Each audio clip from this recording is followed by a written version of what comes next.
आप लोगों की जनरेशन बेटा माशाल्लाह बड़ी लकी है, इन द सेंस कि अब आपके पास देखें कितने रिसोर्सेज हैं मोटिवेशन के लिए, चैनल्स हैं, लीडर्स हैं, आपको बताने वाले लोग हैं, आपको गाइड करने वाले लोग हैं। एक 20 साल पीछे जाएं तो हमारा ज़माना था, हमें इस तरह की कोई सहूलत हासिल नहीं थी, बस हम सिर्फ सेल्फ मोटिवेटेड थे और हमारे पास रिसोर्सेज में और कुछ नहीं था। ये चीज़ें, ये मोटिवेशन, ये चीज़ें भी शायद तब अभी नहीं आई थी, हमने नहीं सुनी थी कि ये क्या होती है। तो हम लोग क्या करते थे कि अपने आप को खुद ही मोटिवेट कर लेते थे और मोस्ट ऑफ द टाइम नहीं भी करते थे, बस नॉर्मल रूटीन की लाइफ जो है वो, बहुत सारे हमारे जो दोस्त हैं, क्लास फेलोज़ हैं, कुलीग्स हैं, कज़न्स हैं, फैमिली में बहुत सारे लोग होते थे, वो बड़ी रूटीन की लाइफ गुजार रहे होते थे जिसके अंदर कोई ख़ास मकसद या ख़ास मोटिवेशन या कोई ऐसा पर्पज़ नहीं होता था जिसे हम कहें कि कोई पर्पज़ लेके लाइफ को चल रहे होते थे।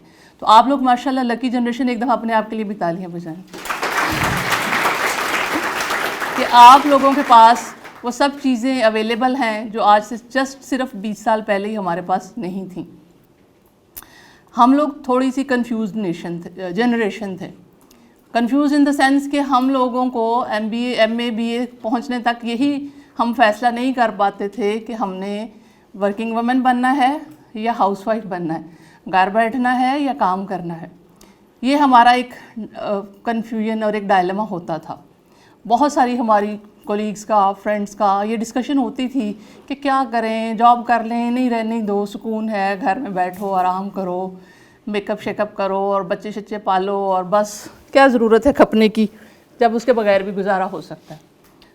मैंने आपको एक छोटी सी कहानी भी सुनानी है और बताना है कि गोल्स क्या होते हैं, इनकी क्या अहमियत होती है, कैसे ये आपकी ज़िंदगी की बाज़ौक़ात डायरेक्शन इतनी चेंज कर देते हैं कि आप खुद ही हैरान हो जाते हैं कि ये कब हुआ, कब किया मैंने इस तरह से।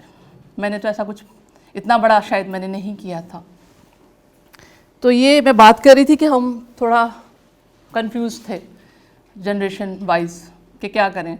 मैं ये बात कर रही हूँ लड़कियों की, लड़कों को तो तब भी काम करना ही पड़ता था उन्हें ये पता होता था कि हमें तो कुछ ना कुछ करना ही है, अच्छा या बुरा, लेकिन उसमें फिर आपकी गोल सेटिंग या आपका मकसद होना आपकी उस डेस्टिनेशन को या आपकी मंजिल को डिफ़ाइन करता था ना। जितना डिटर्मिन्ड बच्चा होता था उतनी बड़ी मंजिल तक पहुंचता था, और जितना एवरेज होता था और कंसर्न नहीं होता था यहाँ से अपने गोल्स के बारे में, उतनी ही उसकी मंजिल जो है वो एवरेज रहती थी।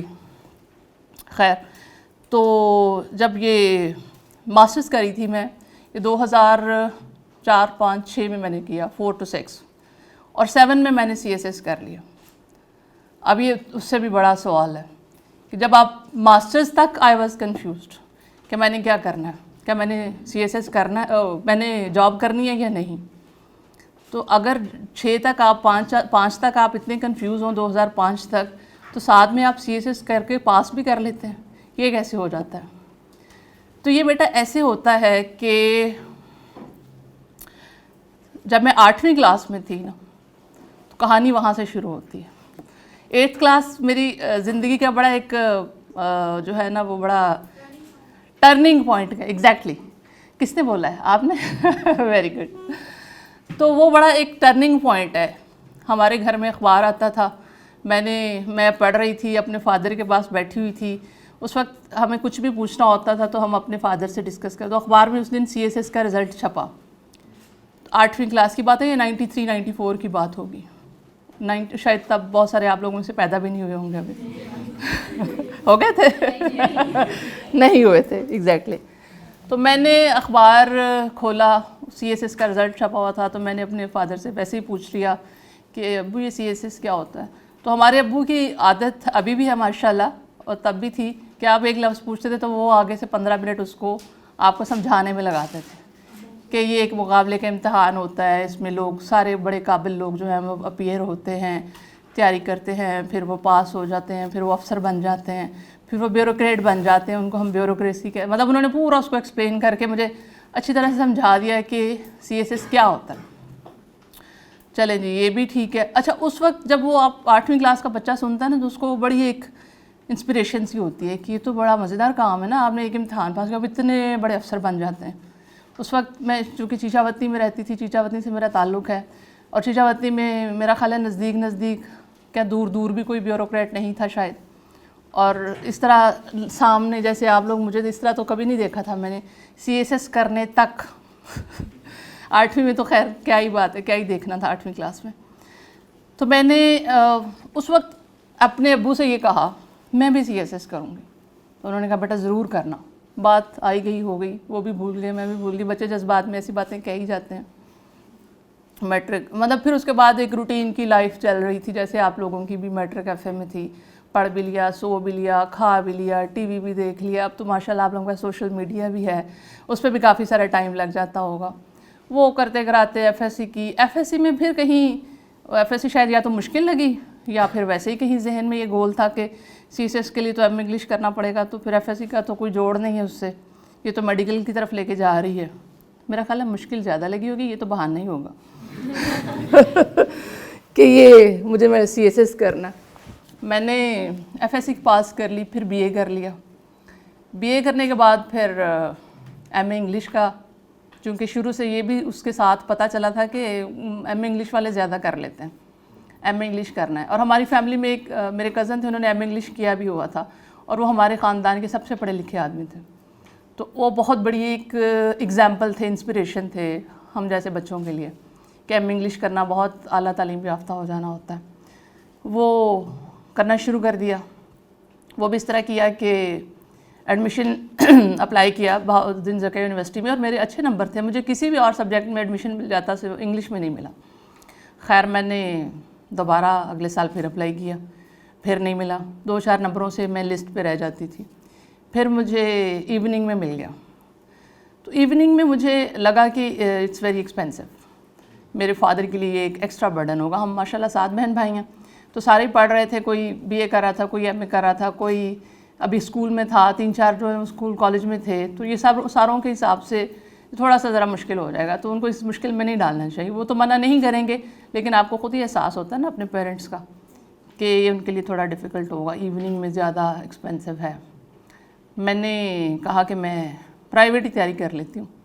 मैंने एकेडमी ज्वाइन कर ली चीचावती में। अब एक कितनी एक अच्छी एकेडमी हो सकती थी। बहरहाल वो मेरी ज़ाहिर है तालीमगाह थी, दर्सगाह थी, तो मुझे उसका मैं समझती मेरे ऊपर बड़ा एहसान है, उन्होंने मुझे MA इंग्लिश करवाया। और मैंने चीचावती में सबसे ज़्यादा नंबर लेके MA इंग्लिश किया। यानी वहाँ पे जो भी 10-15 लोग उस एकेडमी से पढ़ रहे थे, मैंने उनमें सबसे ज़्यादा मार्क्स लिए और चीचावती में टॉप किया।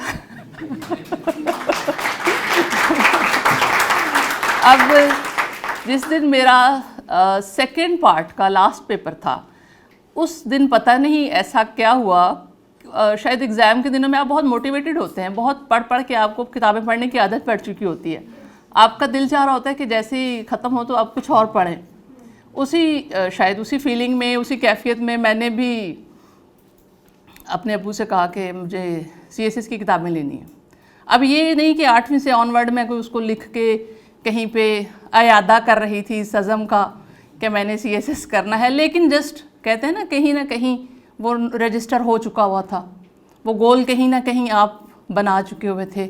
बहुत ज़्यादा अगर उसको बार बार रिपीट नहीं भी किया था तो कहीं दिमाग में, कहीं दिल में, कहीं जहन में एक ख़्याल पैदा हो चुका था। आपने अपनी एक डायरेक्शन जो है वो कहीं ना कहीं बना ली थी। जैसे वो कहता है अल्केमिस्ट का राइटर कि जब आप कोई इरादा कर लेते हैं तो सारी कायनात जो है वो आपके इस इरादे को पूरा करने के लिए कंस्पायर करती है। ऐसा ही है ना। तो वो कहीं वो सारी वो जो कंस्पिरेसीज़ हैं, वो सारी जो थ्योरीज़ हैं, वो मुझे अपने केस में बड़ी सच नज़र आती हैं। द वेरी नेक्स्ट डे मैं मुल्तान चली गई, और मुल्तान भी इस तरह से गई कि ये मेरा ज़िंदगी का पहला सफ़र था मुल्तान का। लाहौर तो अभी मैंने देखा ही नहीं था ना, लाहौर तो वाज फार अवे, लाहौर तो बहुत दूर एक जगह थी, बहुत खूबसूरत किस्म की। आप तो बड़े लकी हैं, सारे लाहौर में पैदा हुए हैं। मैंने तो लाहौर पहली दफ़ा ज़िंदगी में CSS पास करके देखा। जिस दिन पास कर लिया ना, फिर मैं लाहौर इंटरव्यू की तैयारी के लिए आई। खैर मुल्तान चली गई।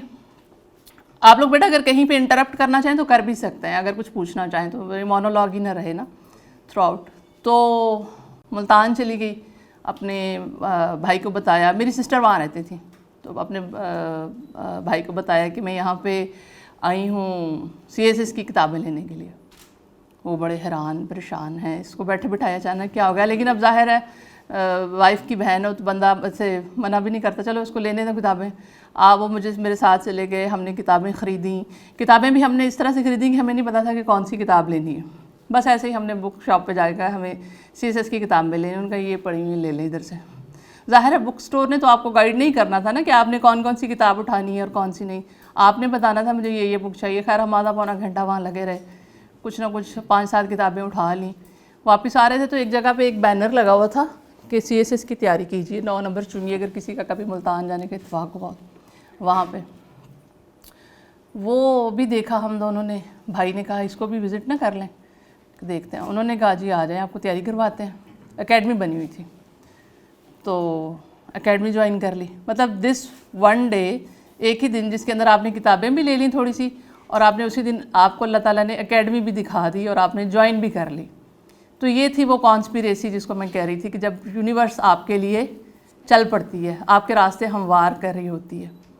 आप का इसमें रोल कितना था, मतलब मैं अगर अपना रोल देखूं तो मेरा रोल इतना था ना कि मैंने कहीं 10-15 साल पहले एक दिल में अज़म किया था कि मैंने कुछ करना है, तो वो अज़म उस दिन मुझे वहाँ उन गलियों में, उन सड़कों पे, उन एकेडमीज़ में लेके जा रहा था।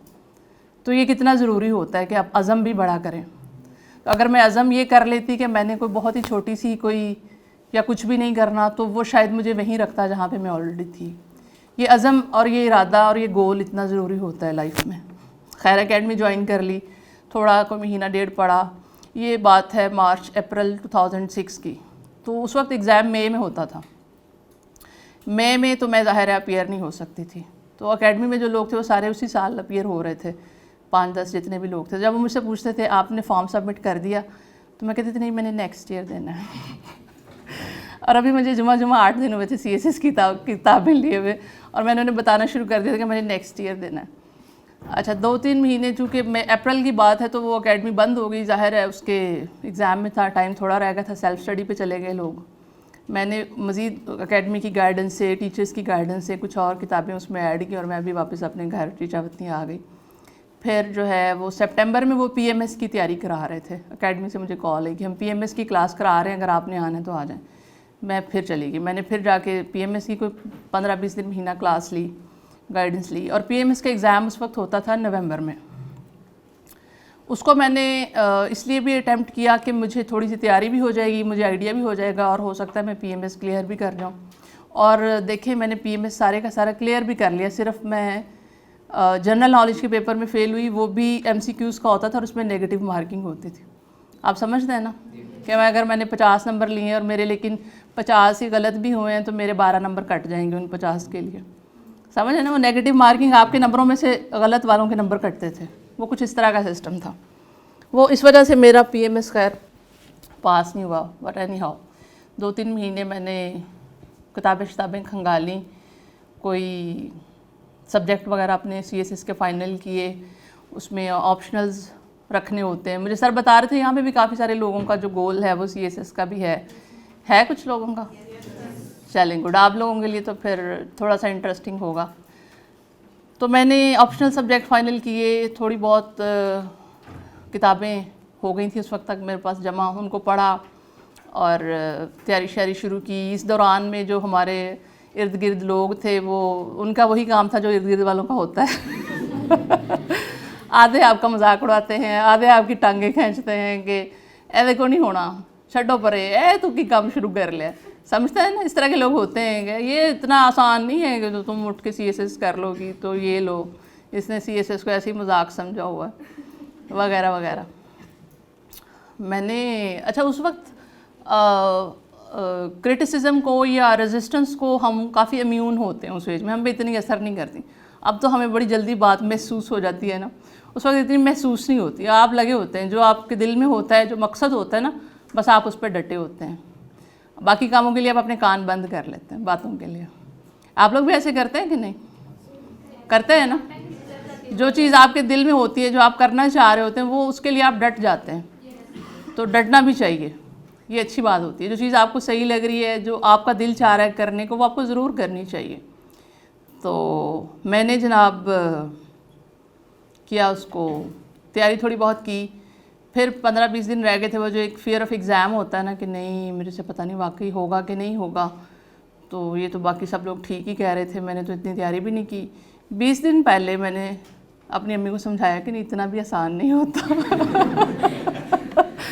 ऐसे ही मेरी अटैम्प्ट ज़ाया होगी, तो 3 ही अटैम्प्ट्स होती हैं, तो मैं नेक्स्ट ईयर देती हूँ अम्मी को भला क्या एतराज़ हो सकता था, उन्होंने तो मुझे नहीं कहा था कि CSS करो, मैंने कहा ठीक है ना करो। अच्छा, घर में ये अल्लाह का शुक्र है कि इस तरह का बड़ा ही प्रोएक्टिव सा माहौल था कि जो दिल चाह रहा है कर लो, पढ़ने को दिल चाह रहा है तो पढ़ लो, नहीं चाह रहा तो ना पढ़ो, कोई ज़बरदस्ती नहीं थी, लेकिन माहौल काफ़ी हद तक तालीम वाला था कि कुछ ना कुछ कर लो, कुछ पढ़ लो, कुछ बन जाओ, कोई ज़िंदगी में कुछ हासिल कर लो। एग्ज़ाम से 2-3 दिन पहले मेरी वही सिस्टर आई मुल्तान वाली जो, तो उन्हें मैंने बताया कि ये नेक्स्ट ईयर पे चला गया प्रोग्राम। उन्होंने कहा कि नहीं तुम दो तो सही, बैठो तो सही, थोड़ा तुम्हें पेपर्स का आइडिया हो जाएगा, कभी कभी कुदरत आपको कैसे बचाती है। मतलब वो 2 दिन पहले ना आती तो आई वॉज गॉन, मैं तो फिर छोड़ दिया था, और अगले साल किसने तैयारी करनी थी और किसने देखा था। 2 दिन पहले मैंने कहा अच्छा, वो कहते हैं हाँ हाँ तुम दो तो सही, चलो ना होगा पास तो नेक्स्ट ईयर तुम्हें बहुत सारी चीज़ों का पता चल जाएगा। किताबें उठाई, उनके साथ चली गई, क्योंकि एग्ज़ाम मुल्तान सेंटर मेरा बना था, मुझे मुल्तान में एग्ज़ाम देना था। पेपर 2 होते थे एक दिन में, और 5वें 6ठे दिन आपकी जब मतलब 10वें पेपर तक आप पहुंचते थे तो आपकी कैफियत ये हो जाती थी कि आप लेटे हुए हैं मेज़ के ऊपर और लिख रहे हैं, और आप सीधे बैठ भी नहीं सकते, क्योंकि आप इतने थक चुके होते थे दिन में 2-2 पेपर दे के, और इतनी थकावट के बाद शाम को आप सिर्फ आके सोते ही हैं, पढ़ते कुछ नहीं हैं, नींद ही पूरी कर पाते हैं, क्योंकि अगले दिन फिर 2 पेपर्स देने हैं। अच्छा, मैंने FSA में एक ना बात सीखी थी, बीच में मुझे याद आ गई। जब भी पेपर अच्छा नहीं होता था ना तो मैं कभी किसी को बताती नहीं थी हाँ, और ये सवाल होता है हमारे घर में तो बहुत होता था, जिस दिन पेपर होता था उस दिन घर के हर फर्द ने आपसे ज़रूर पूछना है कि पेपर कैसा हुआ। अब ये बड़ा मसला था FSC में, चूँकि आपको बताया इतना इंटरेस्ट भी नहीं था, तो पेपर ज़ाहिर है इंटरेस्ट के हिसाब से इतने अच्छे भी नहीं होने थे, जितना इंटरेस्ट था उतने ही अच्छे होने थे। अब अगर आप कह दें कि पेपर अच्छा नहीं हुआ तो शाम तक घर के माहौल के मुताबिक आप फेल हो चुके होते थे, क्योंकि एक बंदा दूसरे को बताता था, दूसरा तीसरे को बताता था पेपर बुरा दे के आई है, वो तीसरे चौथे तक जब बात पहुंची थी तो फेल ही होना है, इससे फेल ही होना ये पक्की फेल है जी इस पेपर में। रात तक 10 बजे तक आपका रिजल्ट डिक्लेयर हो गया होता था कि आप इस पेपर में फेल हैं। अब वो जो कहते हैं ना कि न आवाज़ खल्क नकारा खुदा होती है, आवाज़ खल्क को अपनी फेवर में रखना भी बड़ा ज़रूरी था कि आवाज़ खल्क भी ऐसी बुरी ना निकले कि आप फेल हो जाएंगे। अब उसका हल मैंने ये सोचा कि इन्हें बताओ ही मत कि पेपर बुरा हुआ है, और मैंने उसके लिए एक टर्म इजाद की कि खूबसूरत हुआ है अब जब घर में कोई मुझसे पूछता पेपर कैसा हुआ, बहुत खूबसूरत हुआ, अब वो ना तो उनको समझ आती कि ये अच्छा हुआ है या बुरा हुआ है, वो आगे से हंस पड़ते ये कैसा पेपर हुआ, खूबसूरत हुआ, वो मतलब बात मजाक में टल जाती और रात तक आपका रिजल्ट डिक्लेयर नहीं होता था कि आप फेल होंगे। बाद में आप जो भी हों बट एटलीस्ट माहौल तो पॉजिटिव रहता था। यही स्ट्रेटजी मुझे काम आई CSS में। जब मैं घर पेपर दे के निकलती तो भाई पूछते पेपर कैसा हुआ, मैं कहती थी खूबसूरत हुआ उन्हें नहीं बताती थी कि कैसा हुआ है। और हर रोज़ जब पेपर दे के ख़त्म करके निकलती थी तो सोचती थी हो सकता है कल वाले पेपर दोनों इससे अच्छे हो जाएं, हिम्मत जारी रखो। मतलब पेपर अपनी तरफ से इस तरह के हो रहे थे कि लग रहा था कि सुबह आने की ज़रूरत नहीं है, मुश्किल से सवाल पास पूरे किए हैं, लेकिन अब सुबह आऊँगी तो ऐसे तकल्लुफ़, लेकिन लगी रही। वो जो लगे रहना है ना, that also played a role. हम बड़ी जल्दी हिम्मत हार देते हैं, आज नहीं अच्छा हुआ, दफ़ा करो, मेरे काम मेरे बस की बात ही नहीं, छोड़ो परे CSS को, मैं जा रहा हूँ। वो लगे रहना इन दी एंड जो है वो किस कहते हैं ना फल लेके आया। 12 पेपर दिए, घर आ गई, sukoon.com, उसके बाद 3-4 महीने कोई टेंशन नहीं आराम से सोना, खाना, पीना, उठना। इस दौरान में CSS PMS का रिज़ल्ट आ गया हुआ था और वो फेल हो चुका हुआ था। खैर है, फिर अगस्त सितंबर में सोचा कि हाँ, इस दौरान में ख्याल आया कि अब चूँकि पढ़ भी लिया, MA भी कर लिया है, CSS का पता नहीं होता है कि नहीं, जिस तरह के पेपर वो तो मुझे पता ही है कैसे हुए थे, तो अब कुछ हाथ पे हाथ धर के बैठे रहने की बजाय कुछ करना भी चाहिए। तो पंजाब कॉलेज है मुल्तान में, तो वहाँ जॉब भी कर लेती हूँ, साथ दोबारा CSS की तैयारी भी शुरू कर लेती हूँ। वहाँ भी अप्लाई किया, उन्होंने मुझे जॉब ही नहीं दी। अनलकी देवर। उन्होंने कहा जी कि नहीं, ये पता नहीं क्यों, बहरहाल मेरी इंग्लिश भी बड़ी अच्छी थी और मेरे इंग्लिश लिटरेचर में मास्टर्स भी किया हुआ था। समहाउ दे रिफ्यूज मी। घर आ गई, फिर सोचा कि किताबें कुछ और बढ़ा लेती हूँ। किताबें कम थी मेरे पास लास्ट ईयर, किताबें हमेशा मुझे कम लगती हैं अपने पास। किताबों के साथ आप लोगों को भी मेरा ख्याल शायद यही अटैचमेंट होगी कि आपका दिल चाह रहा था और किताबें आ जाएं और किताबें आ जाएं। ये होनी चाहिए, ये बुकोहॉलिक होना चाहिए आपको। किताबें और ख़रीद ली, रिज़ल्ट का इंतज़ार नहीं किया, कंफर्म था अपने दिल में कि ये पता ही है कि मैंने किस तरह के पेपर दिए हुए। बुक्स मंगवा ली। यहाँ लाहौर से इम्तियाज़ शाहिद साहब पब्लिश करते हैं CSS की किताबें, उनको फ़ोन पे कांटेक्ट किया, सर मैंने इस तरह से किताबें खरीदनी। उनकी तकरीबन हर बुक मौजूद थी हर सब्जेक्ट पे। उन्होंने मुझे माशाल्लाह पूरा बंडल भर के भेजा। उस वक्त कोई 2-3 हज़ार की वो आई होंगी सारी किताबें। मैंने किताबें आ गई, खोली, देखी, बहुत खुश थी कि अब इतना बड़ा बंडल बन गया, इतनी किताबें हो गई हैं माशाल्लाह। वो जब जिस दिन पहुंची उसी दिन रिज़ल्ट आ गया। अच्छा, रिज़ल्ट के बारे में आई वॉज सो श्योर कि मैंने आज दोपहर को रिज़ल्ट आया, मेरी एक दोस्त ने फ़ोन करके बताया, PTCL तब होते थे, कि CSS का रिज़ल्ट आ गया। लोगों को मेरे से ज़्यादा इंतज़ार था कि तुम्हारा क्या बना। मैंने कहा अच्छा आ गया है, मैं पता कराती हूँ। मैंने भाई से कहा जाओ, उस वक्त इंटरनेट कैफ़े से पता करना पड़ता था। भाई गया, वो कहीं भूल गया, खेलने में लग गया, वो रात तक आया ही नहीं। और मुझे रात को जब आया, मैंने पूछा कहता वो मैं तो भूल गया, सुबह पता कर दूँगा। अब सुबह हो गया, मैंने कहा अच्छा इसने पता नहीं। अब आप उतने तड़प भी नहीं रहे होते कि शायद आपको अंदर पता ही होता है कि ज़्यादा बात ना ही फैले। दोपहर को 3 बजे मैं सो रही थी तो फ़ोन बजा और मैंने उठाया हड़बड़ाते हुए, तो कहा तुम पास हो गई हो। मैं कहा हैं? ये कैसे हो गया? मैं CSS पास हो गई। मैंने उसे अपना रोल नंबर दोबारा बताया कि इसको दोबारा से चेक करो, यही रोल नंबर है। उसे कहा यही रोल नंबर है और तुम वाकई पास हो गई हो। मतलब ये इतनी बड़ी खबर थी।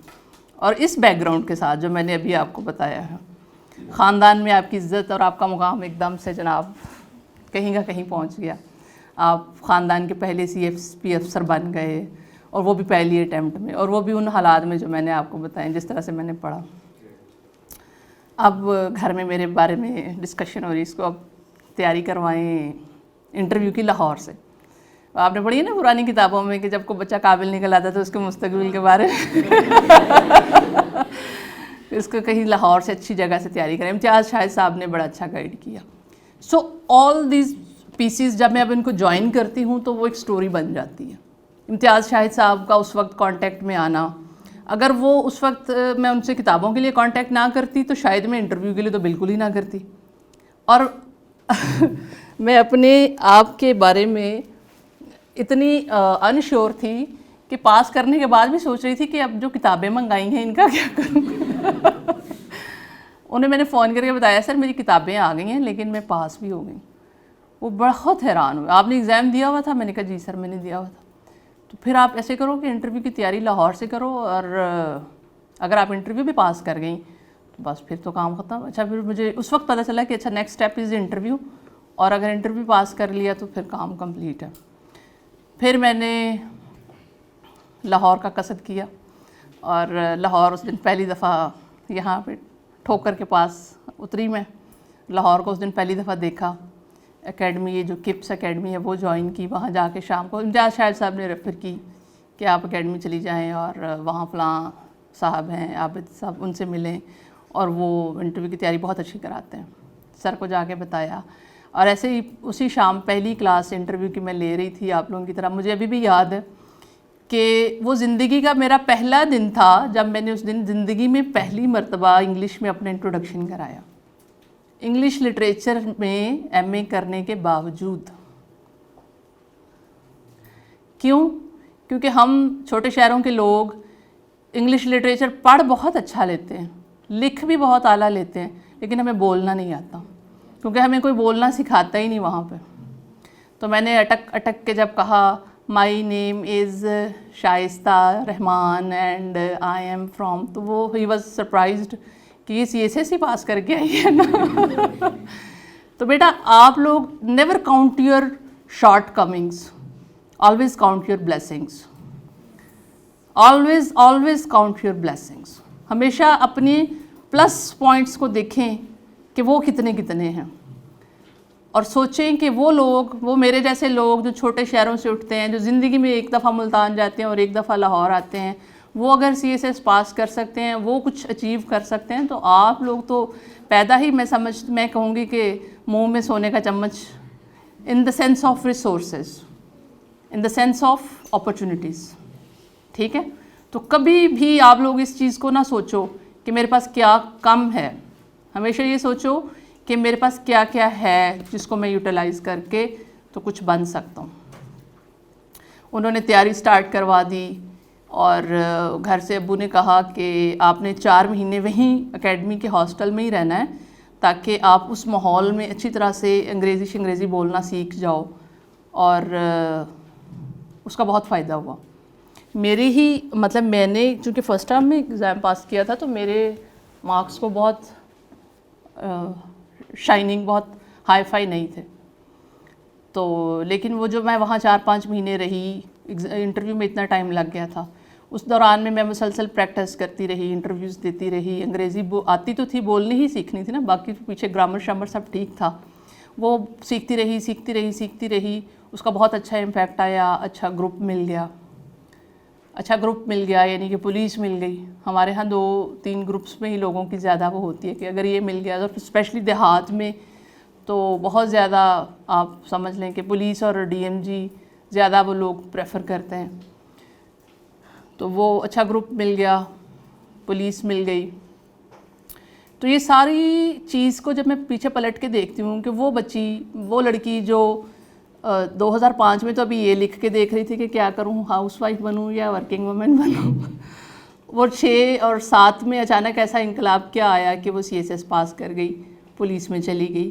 तो उसके पीछे मुझे जो चीज़ नज़र आती है, एक तो वो 8वीं क्लास का वो गोल है जो कहीं सेट हो गया था।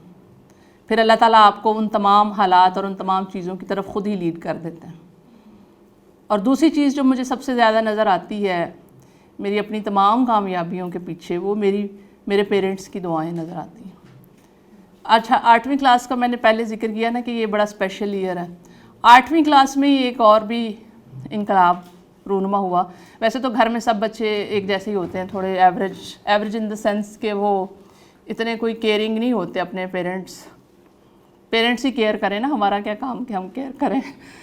लेकिन 8वीं क्लास में पता नहीं मेरी वालदा की तबीयत अचानक थोड़ी सी ख़राब हुई, या वैसे उन्होंने कहा कुछ इस तरह का कि मुझे लगा कि मुझे इनका बहुत ख़्याल रखना चाहिए। उस वक्त मैंने अपने जहन में कहीं सोचा कि मैंने अम्मा का बहुत ख़्याल रखना है। अब अम्मा हम उन्हें कहते थे, तो उसके बाद अच्छा आप सोच भी लेते हैं ऐसे जज्बाती हो गए कभी, लेकिन दोबारा फिर आप नॉर्मल हो जाते हैं। अच्छा, वो चीज़ कहीं मेरे लाशऊर के साथ ऐसे चिपक गई। उसके बाद 2-3 सालों में घर में मेरी रिप्यूट ये बन गई कि अम्मा की चमची है। ये अम्मा जो कहें वो ये वही करती है, और अम्मा का सबसे ज़्यादा ख्याल रखने वाला बच्चा, और अम्मा की बात मानने वाला, और अम्मा के आगे पीछे फिरने वाला, और जनाब अम्मा अम्मा अम्मा अम्मा। तो वो चीज़ मुझे लगता है कि वो अम्मा जो थी वो फिर एक हर वक्त कांस्टेंट दुआ के मोड में रहती थी। कोई भी काम वो ना उनका ऑटो पे लग गई थी दुआएं मेरे लिए ना। दुआएं वो बेशक आप सबके लिए कर रहे होते हैं, पेरेंट्स तो सबके लिए कर रहे होते हैं, लेकिन मेरी अम्मी का एक वर्ड होता था कि दुआएं करनी नहीं पड़ती, निकलती हैं। तो वो जो निकलती हैं ना, वो आपको कहीं ना कहीं ले जाती हैं। वो जो आप ज़बरदस्ती उनसे कराने की कोशिश करते हैं ना, जो परफॉर्मेंस बेस्ड नहीं होती, तो वो थोड़ा सा टाइम लेती हैं, लेकिन जो आपको देख के उनके अंदर से निकल जाती हैं ना, खुद ब खुद आपकी अच्छाइयों को देख के, आपकी अपने मकसद के साथ जुड़े होने को देख के, आपका राह रास्त पे होने को देख के, आपको एक अच्छा इंसान बनने की कोशिश करते हुए देख के, वो कहीं ना कहीं बहुत जल्द आगे आपके रास्ते आसान कर रही होती हैं। रास्ते सब लोगों के इतने आसान होते नहीं हैं। मैं समझती हूँ जितने अल्लाह ताला ने मुझे इजी पाथ दिए, जिस तरह से मुझे वो इन रास्तों पे लेके गया, और जिस तरह से मैंने ये चीज़ें जहाँ तक मैं पहुँची हूँ, वो मैं समझती हूँ कि उनकी दुआएं हैं।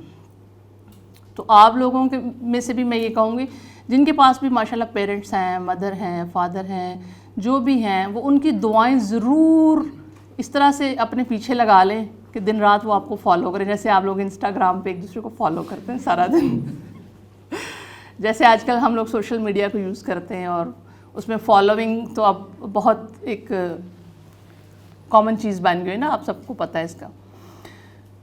तो वो चीज़ जो थी, वो गोल्स और वो चीज़ें सर्विस में आने के बाद फिर क्या हुआ, सर्विस एक नई स्टोरी है, उसमें फिर सबसे बड़ी जैसे CSS करने तक तो अपनी तरफ से यही था कि मैं ही नहीं काम कर रही ना, तो अब मैंने काम करने का। तो जब डिपार्टमेंट में आए तो वो आगे से उनका भी कोई इतना अच्छा वो नहीं था, वो भी लड़कियां नई नई आई थी, उनका भी कोई इतना वेलकमिंग इन्वायरमेंट नहीं था। ख़वातीन ASPs आना शुरू हुई 2006 में, यानी जब मैंने तैयारी शुरू की तो उस साल पहली लड़की सिलेक्ट हुई थी और साथ में हम 3-4 लड़कियाँ थी, 3 थीं, तो ऑलमोस्ट हम पहला बैच ही बन जाते हैं क्योंकि हमसे पहले एक ही खातून थी, तो वो हमारे साथ ही अपने आप को अलाइन करते थे कि हम इकट्ठे ही हैं। तो हम चूँकि पायनियर्स थे तो रेजिस्टेंस बहुत ज़्यादा थी। रेजिस्टेंस इन द सेंस कि एक्सेप्टेंस का वो लेवल नहीं था कि आप लोग क्या करेंगी, कैसे करेंगी, पुलिस में मतलब लड़कियों का क्या काम है। तो उस चीज़ को लेके फिर नया गोल ये बनाया कि there is no going back, पीछे नहीं मुड़ना है, पीछे का अब कोई रास्ता नहीं है, अब वापस नहीं जाया जा सकता, अब आगे ही कोई रास्ता निकलेगा, अब वो जैसा भी होगा वो आगे को निकलेगा, उसी की तरफ जाना है। सब्र करो, हिम्मत करो, बर्दाश्त करो, देखो आगे क्या होता है, व्हाट कम्स नेक्स्ट। तो वो करते करते करते करते 2-3 सालों में और काम करते हुए और हार्डवर्क करते हुए और ऑनेस्ट रहते हुए, डेडिकेटेड रहते हुए आप अपनी जगह आहिस्ता आहिस्ता बनाना शुरू कर देते हैं। वो जगह हमने अल्हम्दुलिल्लाह आहिस्ता आहिस्ता बनानी शुरू कर दी। फिर पोस्टिंग्स मुख्तलिफ़ जगहों पे रहीं। अब बज़ाहिर सुनने वालों को और देखने वालों को लगता है कि they are CSPs, they are police officers, तो इनको क्या ही मुश्किल पेश आई होगी, but still there are hurdles, अभी भी हैं। अगर मैं आपको बताऊं तो अभी भी there are hurdles, day and night. अभी भी हम उन हालात से गुजरते हैं जिनको हम स्ट्रगल कर रहे हैं, जिनके थ्रू हम, क्योंकि हम पायनियर्स हैं ना, हर काम में हम ही आगे हैं, तो हर आने वाली हर्डल सबसे पहले हमें ही मिलती है, तो हम उसको क्रॉस करते हुए चलते जाते हैं, चलते जाते हैं।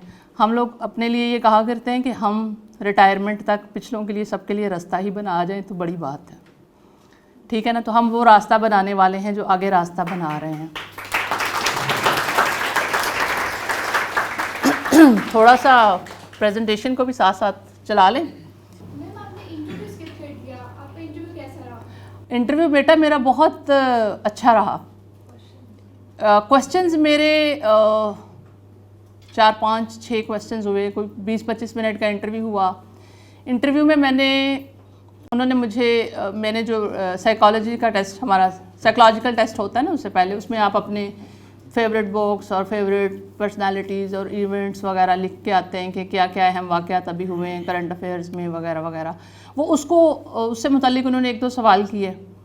अच्छा, उनमें से एक बड़ा इंटरेस्टिंग क्वेश्चन हुआ। एक पैनलिस्ट ने कहा कि आपने 2nd नंबर पे फॉरेन सर्विस लिखी हुई है, from Chichawati to Paris, isn't it a strange idea.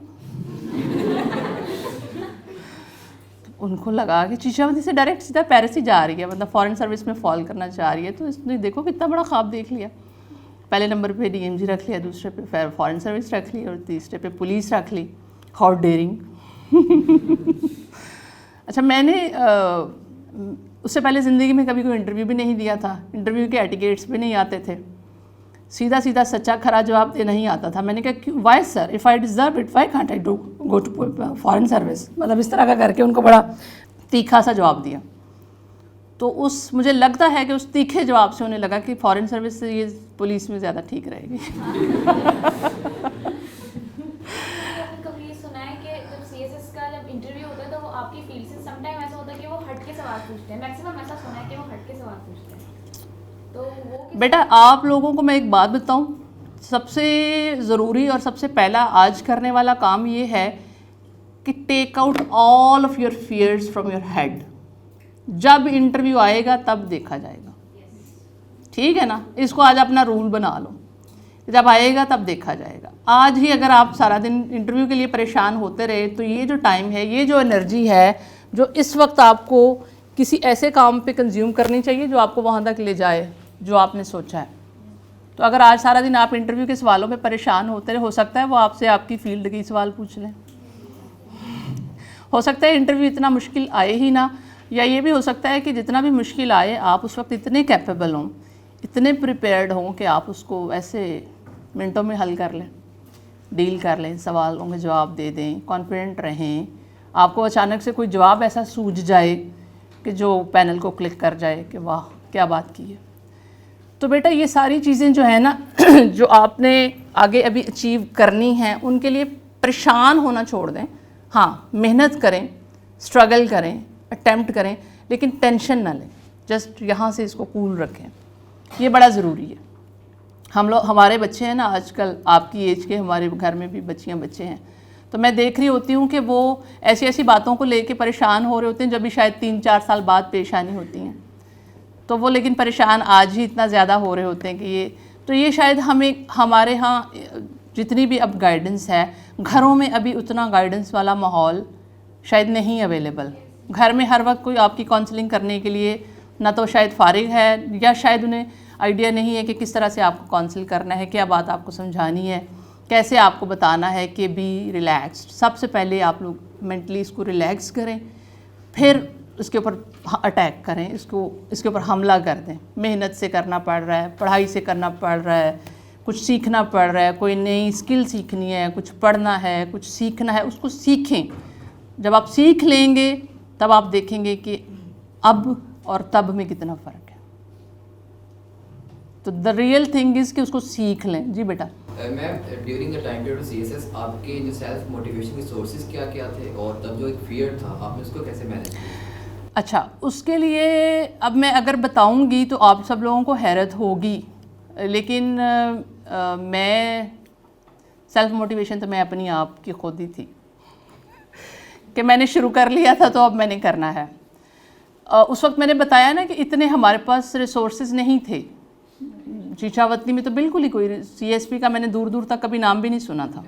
Even मैंने क्या, बाकी जो मैंने बताया कि बाकी जो सारे लोग थे जो मुझे कन्विंस कर रहे थे कि ना करो, उन सब लोगों ने भी नहीं सुना था। तो उनको लग रहा था कि ये बहुत बड़ा और कोई बहुत मुश्किल काम है, तो ये कैसे होगा। ये है जनरल परसेप्शन, ये है वो फियर जो हमारे दिलों में होता है। अब होता क्या है कि जब मैं एकेडमी में थी इस्लाम उधर मुल्तान में और तैयारी कर रही थी, तो मुझे भी शाम को ये ख्याल आता था, जो भी बेटी ने बात की है, कि पता नहीं ये मेरे से होगा कि नहीं होगा, ये मैंने क्या काम शुरू कर लिया है। अच्छी खासी घर में बैठी हुई थी आराम से, अब एमए भी कर लिया था सुकून से, सारा दिन सोती, फिर टीवी देखती, फिर ये जो मसरूफियात होती हैं पढ़ाई के बाद, फारिग रहती सारा दिन। तो ये मैंने क्या काम शुरू कर लिया है। तो मैं एंजाइटी में बैठी बैठी जो है ना वो ऐसे क्लास में सोचती रहती। अच्छा, उस नेगेटिविटी को, उस फियर को करने के लिए अल्लाह ताला ही आपको रास्ते दिखा रहा होता है। अच्छा, मेरी एक दिन अपनी बहन से, छोटी से ना फ़ोन पे बात हुई। अब वो मेरे से छोटी थी, लेकिन देखे ना कभी आपको कोई बात कहीं से पता चलनी होती। उसने मुझे ऐसे ही कहा कि जब तुम्हें कोई बहुत बड़ा और कोई मुश्किल काम दरपेश हो ना, मुश्किल लग रहा हो और बड़ा लग रहा हो, आपको लग रहा हो कि ये मेरे से बड़ा है, मेरे कैपेसिटी से बड़ा है, ये मेरे से नहीं होगा, तो उस वक्त तुम सूरह तौबा की आखिरी आयत पढ़ लिया करो। अब हम ऐसी बातें यूजुअली ऐसे फोरम से पे कोट नहीं करते, लेकिन ये एक बहुत बड़ा फैक्ट है कि सूरह तौबा की उस आखिरी आयत ने मुझे उस सारे मुश्किल मरहलों से गुजारा। मैं इसको 2-4 दफ़ा ही पढ़ती थी तो क्या होता था कि मैं रिलैक्स हो जाती थी, मेरे दिमाग से वो फियर निकल जाता। तो ये जो फियर्स होते हैं ये भी नेचुरल होते हैं और इनको हमें टैकल भी करना आना चाहिए। तो सूरह तौबा की आखिरी आयत उसने जब मुझे बताया तो मैंने उस वक्त फिर कुरान पाक खोल के देखी, हस्बी अल्लाहु ला इलाहा इल्ला हुवा अलैहि तवक्कलतु व हुवा रब्बुल अर्शिल अज़ीम। जब मैंने उसके मीनिंग पढ़े तो कितनी बड़ी बात थी कि मेरे लिए अल्लाह ही काफ़ी है, कोई माबूद नहीं उसके सिवा, उसी पर मैं भरोसा करता हूँ और वो अर्श अज़ीम का मालिक है। अब उसमें आपके वो चारों खौफ, पांचों खौफ सारे कवर हो जाते हैं कि अब मैं क्या करूँ, ये तो मुझसे नहीं होगा। अच्छा, वो मैंने जो 1.5-2 महीने एकेडमी में गुजारे, यकीन करें मैंने ऐसे शाम, क्योंकि शाम को क्लासेस होती थी तो मैं शाम को कई दफ़ा बैठ के 5-5, 10-10 दफ़ा उस आयत को पढ़ रही होती थी, तो वो वक्त भी गुजर गया। अब अगर उस वक्त उस फियर के आगे मैं सरेंडर कर देती और मैं उसके पीछे लग जाती कि ये तो मेरे से नहीं होगा, तो फिर वाकई नहीं होना था। जब आप जिस तरह का आप सोच लेते हैं कि ये होगा या नहीं होगा, तो फिर उस तरह ही होता है आपके साथ। ये अब आपके डिसीजन, आपके ऊपर डिपेंड करता है कि आप किस तरह का सोच लेते हैं। हम लोग असल में अपने आप को बहुत अंडर एस्टिमेट कर रहे होते हैं। हम ये समझ रहे होते हैं कि बस चूँकि पैसे नहीं हैं, घर में गाइड करने वाला कोई नहीं है, घर में गाड़ी भी कोई नहीं है, घर में वो सारी आला किस्म की सहूलतें भी मौजूद नहीं हैं जो होने से शायद कामयाबी होती है। ऐसा नहीं होता। कामयाबी आपकी विल पावर से, आपकी डिटर्मिनेशन से, आपकी खूबियों से होती है। मेहनती होना भी तो एक खूबी है, कैरेक्टरफुल होना भी एक खूबी है, अपने टाइम को सही इस्तेमाल करना भी एक खूबी है। बजाय इसके कि आप सारा दिन फजूल गाने सुनते रहें, उसकी बजाय अगर आप YouTube खोल के सर कासिम की या अदर जो भी स्पीकर्स हैं जो आपको उनकी वीडियोस सुन रहे हैं, तो शाम तक आपके अंदर ढेर मोटिवेशन आ चुकी होती है और आपका दिल चाह रहा था कि बस अब उठ के कुछ कर लें। तो ये डिपेंड कर रहा होता है कि आप अपने आप को किन आदतों से, किन चीज़ों के साथ सराउंड कर रहे हैं, किन चीज़ों को आप अपनी लाइफ का पार्ट बना रहे हैं। बहुत सारे राइटर्स ये कहते हैं कि आपकी जो डेस्टिनी है, आपकी जो मंजिल है, वो आपकी हैबिट्स डिसाइड करती हैं। एक ही दिन में कुछ नहीं हो जाता, मतलब आप एक ही दिन में कुछ नहीं बन जाते, इट टेक्स टाइम। लेकिन उस टाइम को आपने कैसे गुजारा, कि आप फेयरफुल हो गए, कि आपने मेहनत छोड़ दी, कि आपने काम करना छोड़ दिया, या आपने काम करना जारी रखा, फियर्स को साथ साथ डील करते रहे। फियर्स हमेशा सबको आते हैं और ये नेचुरल होते हैं, कभी भी आपको बस इनके आगे सरेंडर नहीं करना होता। पिछले दिनों मैं किसी को कह रही थी कि जब आपको फियर हो ना किसी भी काम का, तो आप उस काम को कर लें। ये बड़ा अच्छा हल है उसको टैकल करने का। अगर आपको किसी काम से डर लग रहा है, ये कैसे होगा, तो उस काम को कर गुजरें। आप देखेंगे कि वो सिर्फ आपके अंदर ही एक फियर था, हकीकत का उससे कोई ताल्लुक़ नहीं था। तो ये जो बेटा गोल सेटिंग है, ये जो लाइफ के अंदर कोई डायरेक्शन होना है, ये बहुत इम्पॉर्टेंट है। अच्छा, मैंने पढ़ाया भी है बीच में ना 1-1.5 साल, आई स्किप दैट। मैंने 2001 में जब BA कर लिया, तो 1 के बाद एडमिशन ज़ाहिर है नहीं हुआ, 1.5-2 साल। तो वो टाइम में मैंने एक प्राइवेट स्कूल ज्वाइन किया और मैंने पढ़ाया वहाँ पे। अच्छा, सही मानों में जो मेरे कॉन्सेप्ट्स क्लियर हुए ना, वो उस 1.5 साल में हुए, उस एक्सपीरियंस से हुए। वो जो कन्फ्यूजन आपको होती है ना कि करें ना करें, जब आप बाहर निकलते हैं ना, लोगों को देखते हैं कि लोग तो इतने स्ट्रगल कर रहे हैं और फिर भी नहीं घर बैठ रहे, मेहनत कर रहे हैं, तो आपके अंदर मेहनत करने का जज्बा पैदा होता है। आप सोचते हैं कि नहीं, काम करना चाहिए, मेहनत करनी चाहिए, टाइम को वेस्ट नहीं करना चाहिए, अपनी एनर्जी को, अपने रिसोर्सेज को इस तरह ज़ाया नहीं करना चाहिए। तो मैंने उस पढ़ाने के दौरान में ये देखा कि ये जो मैं पढ़ा रही हूँ, ये बड़ा अच्छा है, बड़ा मेरे लिए लर्निंग है, लेकिन मेरा कैनवस इससे बड़ा होना चाहिए। ये कैनवस छोटा है, मुझे कुछ बड़ा करना चाहिए। बड़ा इन द सेंस कि मुझे ज़िला चलाना चाहिए। अब उस वक्त अचानक आप स्कूल टीचर हों और आपको अचानक ख्याल आए कि आपको कोई बड़ा काम करना चाहिए, तो दैट इज़ एक्चुअली आपकी मेकिंग हो रही होती है, आपको बनाया जा रहा होता है किसी बड़े काम के लिए। तो वो जो चीज़ें हैं, वो जो सिग्नल्स होते हैं, उनको ज़रूर रिसीव करें और उनके पीछे ज़रूर चलें, क्योंकि वो आपको कहीं लेके जाना चाह रहे होते हैं। मैम, शुक्रगुजारी में और स्टैंडर्ड में क्या फ़र्क होता है? मतलब हम एक गोल सेट कर रहे हैं, लेकिन अगर हम उस तक नहीं पहुंच पा रहे हैं तो हम शुक्र करके वहीं पे कि भाई ठीक है, शायद मैं वो कर नहीं सकती। समटाइम ऐसा होता है कि गोल में और स्टैंडर्ड में या शुक्र में बहुत कोलैप्स आ रहा है, समटाइम ऐसा हो जाता है। बिल्कुल हो जाता है। हाँ बेटा, मैं समझती हूँ कि शुक्रगुजारी ये है कि आज मैं खुश और मुतमईन हो जाऊँ जो भी मेरे पास मौजूद है, ठीक है, लेकिन मैं मुतमईन हो के हट ना जाऊँ कि बस ठीक है, अब मैंने ज़िंदगी यहीं पे गुजारनी है। अब मैं आपको अगर अपने आप से रिलेट करूँ इस एग्ज़ाम्पल को, कि मैंने CSS कर लिया, बस ठीक है, बस अब मैं नौकरी करूँ आराम से, अब आगे क्या, मतलब आगे मुझे क्या अचीव करना है। लेकिन नहीं, अभी भी बड़े गोल्स हैं जो मुझे सेट करने हैं। शायद मुझे किताबें लिखनी हैं, शायद मुझे बहुत ज़्यादा कहीं पहुंचना है, कोई अपना नाम बनाना है। मतलब मेरे लिए CSS only CSS is not enough कि मैंने CSS कर लिया तो दैट्स एंड, अब मैं शुक्रगुजारी करूँ और बैठ जाऊँ। शुक्रगुजारी ज़रूर है, अल्लाह का बहुत एहसान है, आई एम कंटेंट, लेकिन मुझे कुछ और भी करना है। मतलब मेरे अंदर अगर एनर्जी है और मेरे पास टाइम है और मेरे अंदर शौक़ है, द मेन थिंग कि मेरा अगर कोई गोल है तो मुझे फिर उसको अचीव करने के लिए फिर बैठ नहीं जाना चाहिए। ये नहीं सोचना चाहिए, छोड़ नहीं देना चाहिए कि बस ठीक है काफ़ी हो गया। ये चीज़ जो है ना, ये आपके अंदर पैदा होना बड़ी ज़रूरी है। ये बड़ा अच्छा सवाल किया बेटी ने कि आप जब रुक जाते हैं ना तो फिर आपकी लर्निंग भी रुक जाती है, आपका ग्रो करना भी रुक जाता है। जब आप रुकते नहीं हैं तो आप सीखते रहते हैं, थोड़ा थोड़ा ऊपर चढ़ने की कोशिश करते रहते हैं। कोई 100वीं सीढ़ी पे पहुंच जाता है, कोई 1000वीं में पहुंच जाता है, कोई सर कासिम अली शाह बन जाता है, कोई हमारी तरह भी यहाँ आके 2 लफ्ज़ बोलने के काबिल हो जाता है। तो ये सारे स्टेजेस हैं कि आपने कहीं रुकना नहीं है, आपकी लर्निंग कहीं स्टॉप नहीं होनी चाहिए। अगर आपके दिल में ये ख्याल हो कि जिस दिन मैंने CSS पास कर लिया और मुझे मेरे हाथ में नौकरी का लेटर आ गया, उस दिन मैंने किताब बंद कर देनी है और उसके बाद मैंने उसकी शक्ल नहीं देखनी, तो यू आर रॉन्ग।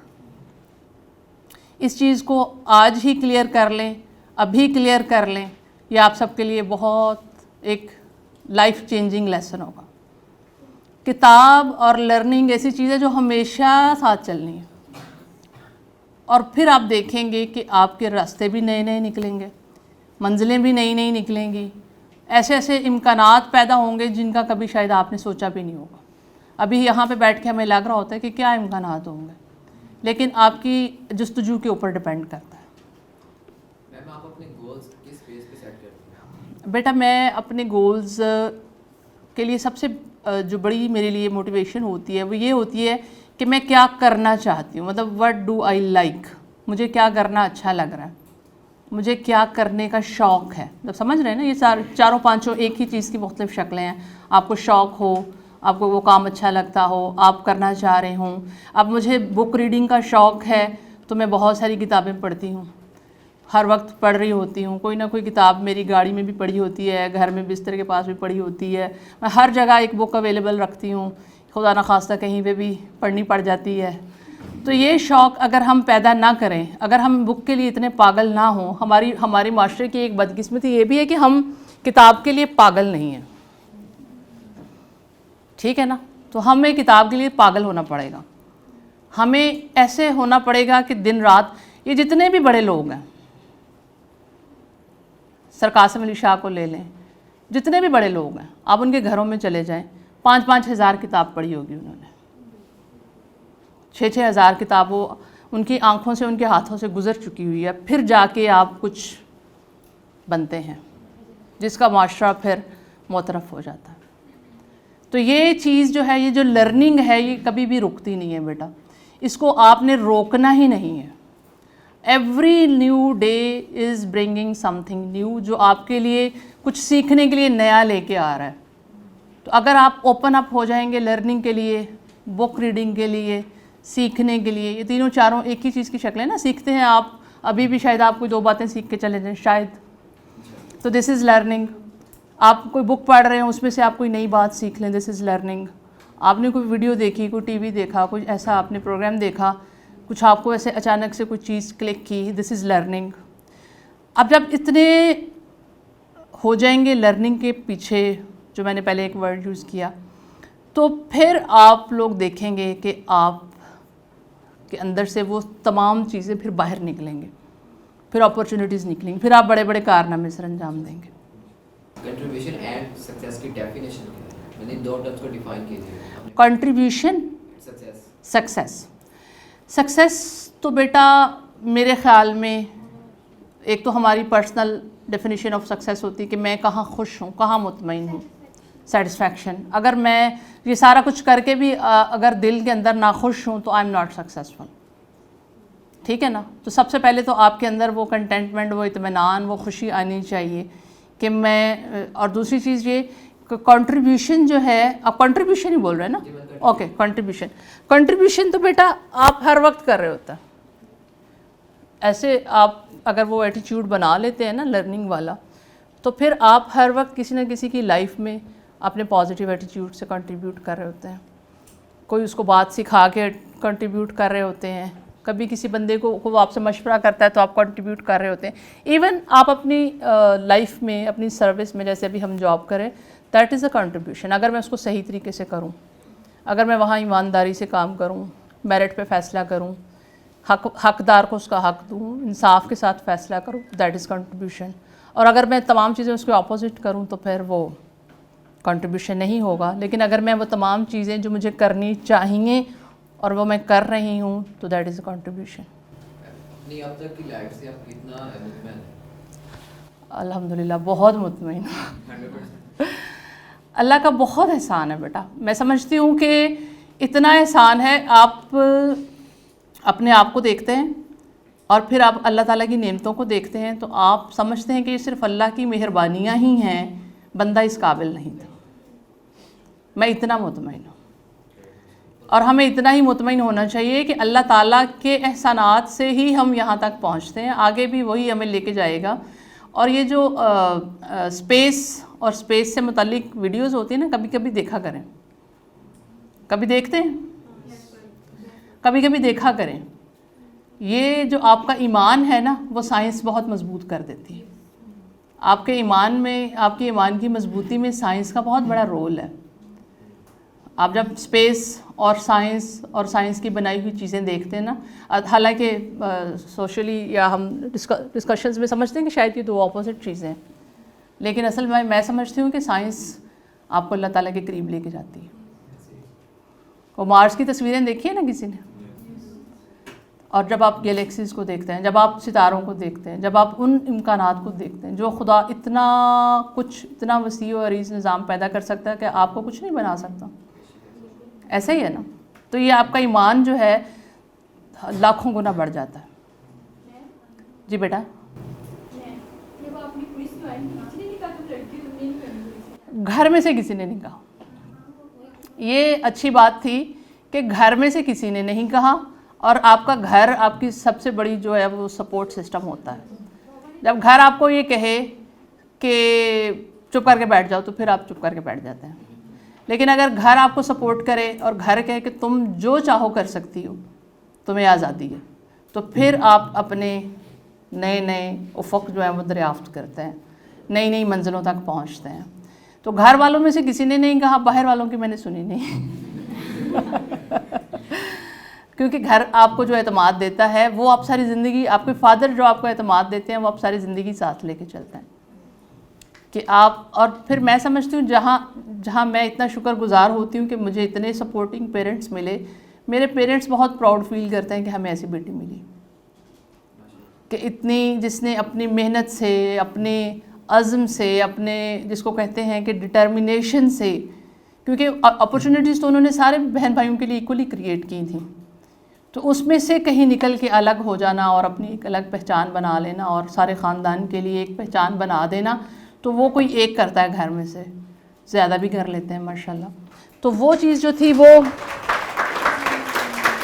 उनके लिए, बहन भाइयों के लिए बड़े प्राइड की बात है कि इतना जो है इसने किया। तो मैं समझती हूँ कि जब आपके घर में सपोर्ट सिस्टम मौजूद होता है तो फिर आप बाहर वाली हर्डल्स को बड़ा अच्छा टैकल कर लेते हैं। एक बात और बेटा मैं बताऊँ आपको, कोई ऐसे भी घर होंगे जहाँ पे शायद ये सपोर्ट अवेलेबल ना हो, तो उनके लिए मेरी ये नसीहत है, सबसे आसान काम यही है कि आप ख़ुद फिर वो ऐसे बन जाएं कि आप किसी की सपोर्ट बन जाएं। If you do not find any support then become one.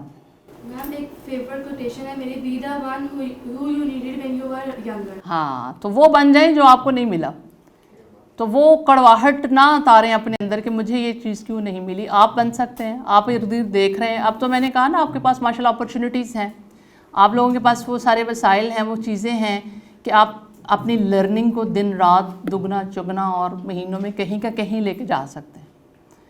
इंसान को कोई चीज़ अगर कामयाबी तक लेके जाती है तो वो उसका एक्शन होता है। एक्शन के पीछे क्या होता है? क्या होता है?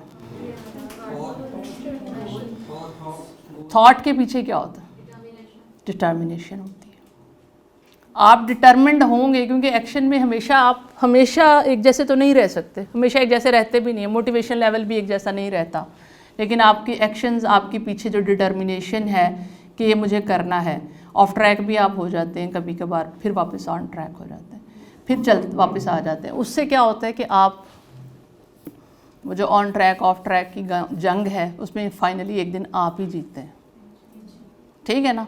तो जो हमारा अज़्म है वो छोटा नहीं होना चाहिए, हमारे जो इरादे हैं वो बहुत बड़े होने चाहिए। वो कहते हैं ना कि कितना बड़ा इरादा बनाएं, मतलब लोग कुछ कहते हैं कि रीज़नेबल इरादे बनाएं, या जिसे हम क्या कहते हैं आम ज़ुबान में, रियलिस्टिक गोल्स बनाएं। कहते हैं ना प्रैक्टिकल एंड रियलिस्टिक, नेवर। जितना आप ऊंचा सोचना चाहते हैं सोच लें, जितना बड़ा इरादा बनाना चाहते हैं बना लें। अपना इरादा कभी छोटा इसलिए ना बनाएं कि इस वक्त मेरे रिसोर्सेज कम हैं या मेरे अंदर शायद कैपेबिलिटी कम है। जितना बड़ा आप सोच सकते हैं उतने ही आप कैपेबल हैं। मैं पुलिस डिपार्टमेंट जब आपने ज्वाइन किया तब से लेके अब 2021 आ गया, चेंज, पॉजिटिव चेंज आपने देखा? हाँ, पॉजिटिव चेंज काफ़ी सारे देखे भी हैं, बहुत सारी पॉजिटिव एटीट्यूड्स भी देखे हैं। There is lot of change. अब हमारे ज्वाइनिंग के वक्त एक बात होती थी, जैसे ही हम किसी दफ्तर में गए, किसी सीनियर से मिलने, किसी मीटिंग में, तो हमसे एक सवाल बहुत, आपने पुलिस क्यों ज्वाइन की? हाँ, ये बहुत होता था, हर रोज़ होता था। मतलब पहले 2 साल तो हमने लगातार हर रोज़ इसका जवाब दिया कि भाई हो गई गलती। नहीं, हम उसका ये जवाब देते थे कि पुलिस इसलिए ज्वाइन की कि हम करना चाहते हैं इसको। मतलब हम फिर वो बड़ी बड़ी बातें करते हैं ना, हम भी करना चाह रहे थे, हम भी देखना चाह रहे थे इसमें क्या है, और हमने इसको कर लिया तो अब हम इसको करके दिखाएंगे आपको, हम इंशाल्लाह इसमें साबित कदम रहेंगे, और वो हम रहे अल्हम्दुलिल्लाह। मैं 2017 में यूके गई शिवनिंग स्कॉलरशिप पे, और मैंने वहाँ की यूनिवर्सिटी से, स्वायत्त यूनिवर्सिटी ऑफ लंदन से LLM किया, और ये मैं समझती हूँ मेरे लिए एक बहुत बड़ी अचीवमेंट थी। इसके पीछे भी एक कहानी है। वो कैसे हुआ कि एक दिन मैं यहाँ इकबाल टाउन में पोस्टेड थी, I was SP Iqbal town. मैंने जब भी बात की ना आपसे कि जितना बड़ा सोचना चाहते हैं सोचें, नो बाउंड्रीज़, कोई आपको रोक नहीं सकता। मैं इकबाल टाउन में पोस्टेड थी, तो कोई बात हो रही थी, अब मुझे ये एग्जैक्टली याद नहीं है कि ये कैसे हुआ, इकबाल टाउन से भी शायद पहले की बात होगी। तो मैं किसी से ऐसे डिस्कशन करते हुए अचानक से मुझे ऐसे दिल में ख्याल आया कि वैसे कितना अच्छा हो अगर बंदा UK से लॉ करे। अब उस वक्त तक ना तो स्कॉलरशिप का दूर दूर तक कोई नाम था, ना ख्याल था कि ये आ रहा है या मैंने अप्लाई करना है, बस ऐसे एक ख्याल आया, जैसे ख्यालात हमें आते रहते हैं, आया और गुजर गया। कोई 2-4 महीने के बाद स्कॉलरशिप आ गए, स्कॉलरशिप का पता चला, स्कॉलरशिप के लिए 2-3-4 हम कोलीग्स अप्लाई कर रहे थे, मैंने भी अप्लाई कर दिया। मैं इन्वेस्टिगेशन में थी तो मेरे साथ जो SP ऑपरेशंस थे उन्होंने भी अप्लाई किया, हम दोनों ने अप्लाई किया। मैं इंटरव्यू के लिए शॉर्टलिस्ट हो गई, वो भी हो गए, हाँ इंटरव्यू में वो भी पहुँचे। मैं इंटरव्यू दे के आई तो उन्होंने मुझे पूछा कि आपने यूनिवर्सिटी में एडमिशन करा लिया? तो मैंने कहा अच्छा ये पहले कराना होता है। मुझे लगा कि स्कॉलरशिप मिलेगा, फिर ये लोग बताएंगे, फिर हम यूनिवर्सिटी में वहाँ एडमिशन कराएंगे, फिर मैंने कहा नहीं, एडमिशन तो आपने ख़ुद कराना है, स्कॉलरशिप। और वहाँ तो बल्कि अब एडमिशन क्लोज़ हो रहे हैं, वहाँ एडमिशन क्लोज़ हो जाते हैं जनवरी-फरवरी में। और वो उस वक्त जब मेरा इंटरव्यू वगैरह हो गया तो उस वक्त मई था, और मई में मैंने एडमिशन के लिए फॉर्म फिल किए। और मैंने उस वक्त मुझे ख्याल आया कि मुझे लॉ का सब्जेक्ट चूँकि पसंद है तो मैं लॉ में कोशिश करती हूँ कि मेरा एडमिशन हो जाए। अच्छा खैर मैंने 1-2 यूनिवर्सिटीज़ में अप्लाई किया, 3-4 यूनिवर्सिटीज़ में अप्लाई किया, बाकी उन्होंने तो जवाब दे दिया कि हमारे एडमिशन क्लोज़ हो गए हैं। तो अब लेकिन एक यूनिवर्सिटी में स्वायत्त में मुझे एडमिशन मिल गया, और मेरा बिल्कुल लास्ट डेज़ पे जाके एडमिशन हुआ। और फिर इंटरव्यू का रिज़ल्ट उसका आया, स्कॉलरशिप भी मिल गया, मैं चली भी गई। मुझे कभी दोबारा वो बात याद भी नहीं आई। जब कभी मैं करके जब वापस आई 18 में, तब मुझे एक दिन याद आया कि ये ख्याल एक दिन मुझे आया था कि मुझे UK से लॉ करना चाहिए। तो बेटा इसलिए मैं कहती हूँ कि बड़े बड़े ख्यालात दिल में पैदा किया करें, बड़ा बड़ा सोचा करें, जानबूझ के सोचा करें। सोचें ऐसे ही किसी दिन मैं अमेरिका का प्रेसिडेंट बन जाऊँ, क्या हर्ज है। मतलब आप जितना अपनी सोच को एटलीस्ट बाउंड्रीज से निकाल दें, उसके ऊपर कोई पाबंदी ना लगाएं। आप बड़ा सोचेंगे तो अमेरिका से कहीं पाकिस्तान पे तो गिरेंगे ही ना। जितना बड़ा सोचेंगे तो कहते हैं ना कि आप अगर आसमान की ख्वाहिश करेंगे तो कहीं ना कहीं फ़िज़ा में कहीं ना कहीं तो पहुँचेंगे ना। मैम आपके नेक्स्ट गोल भी है? बेटा मेरे नेक्स्ट गोल्स में जो सबसे बड़ा इस वक्त जो मैं आजकल जिसके लिए परतोल रही हूँ वो है बुक राइटिंग का।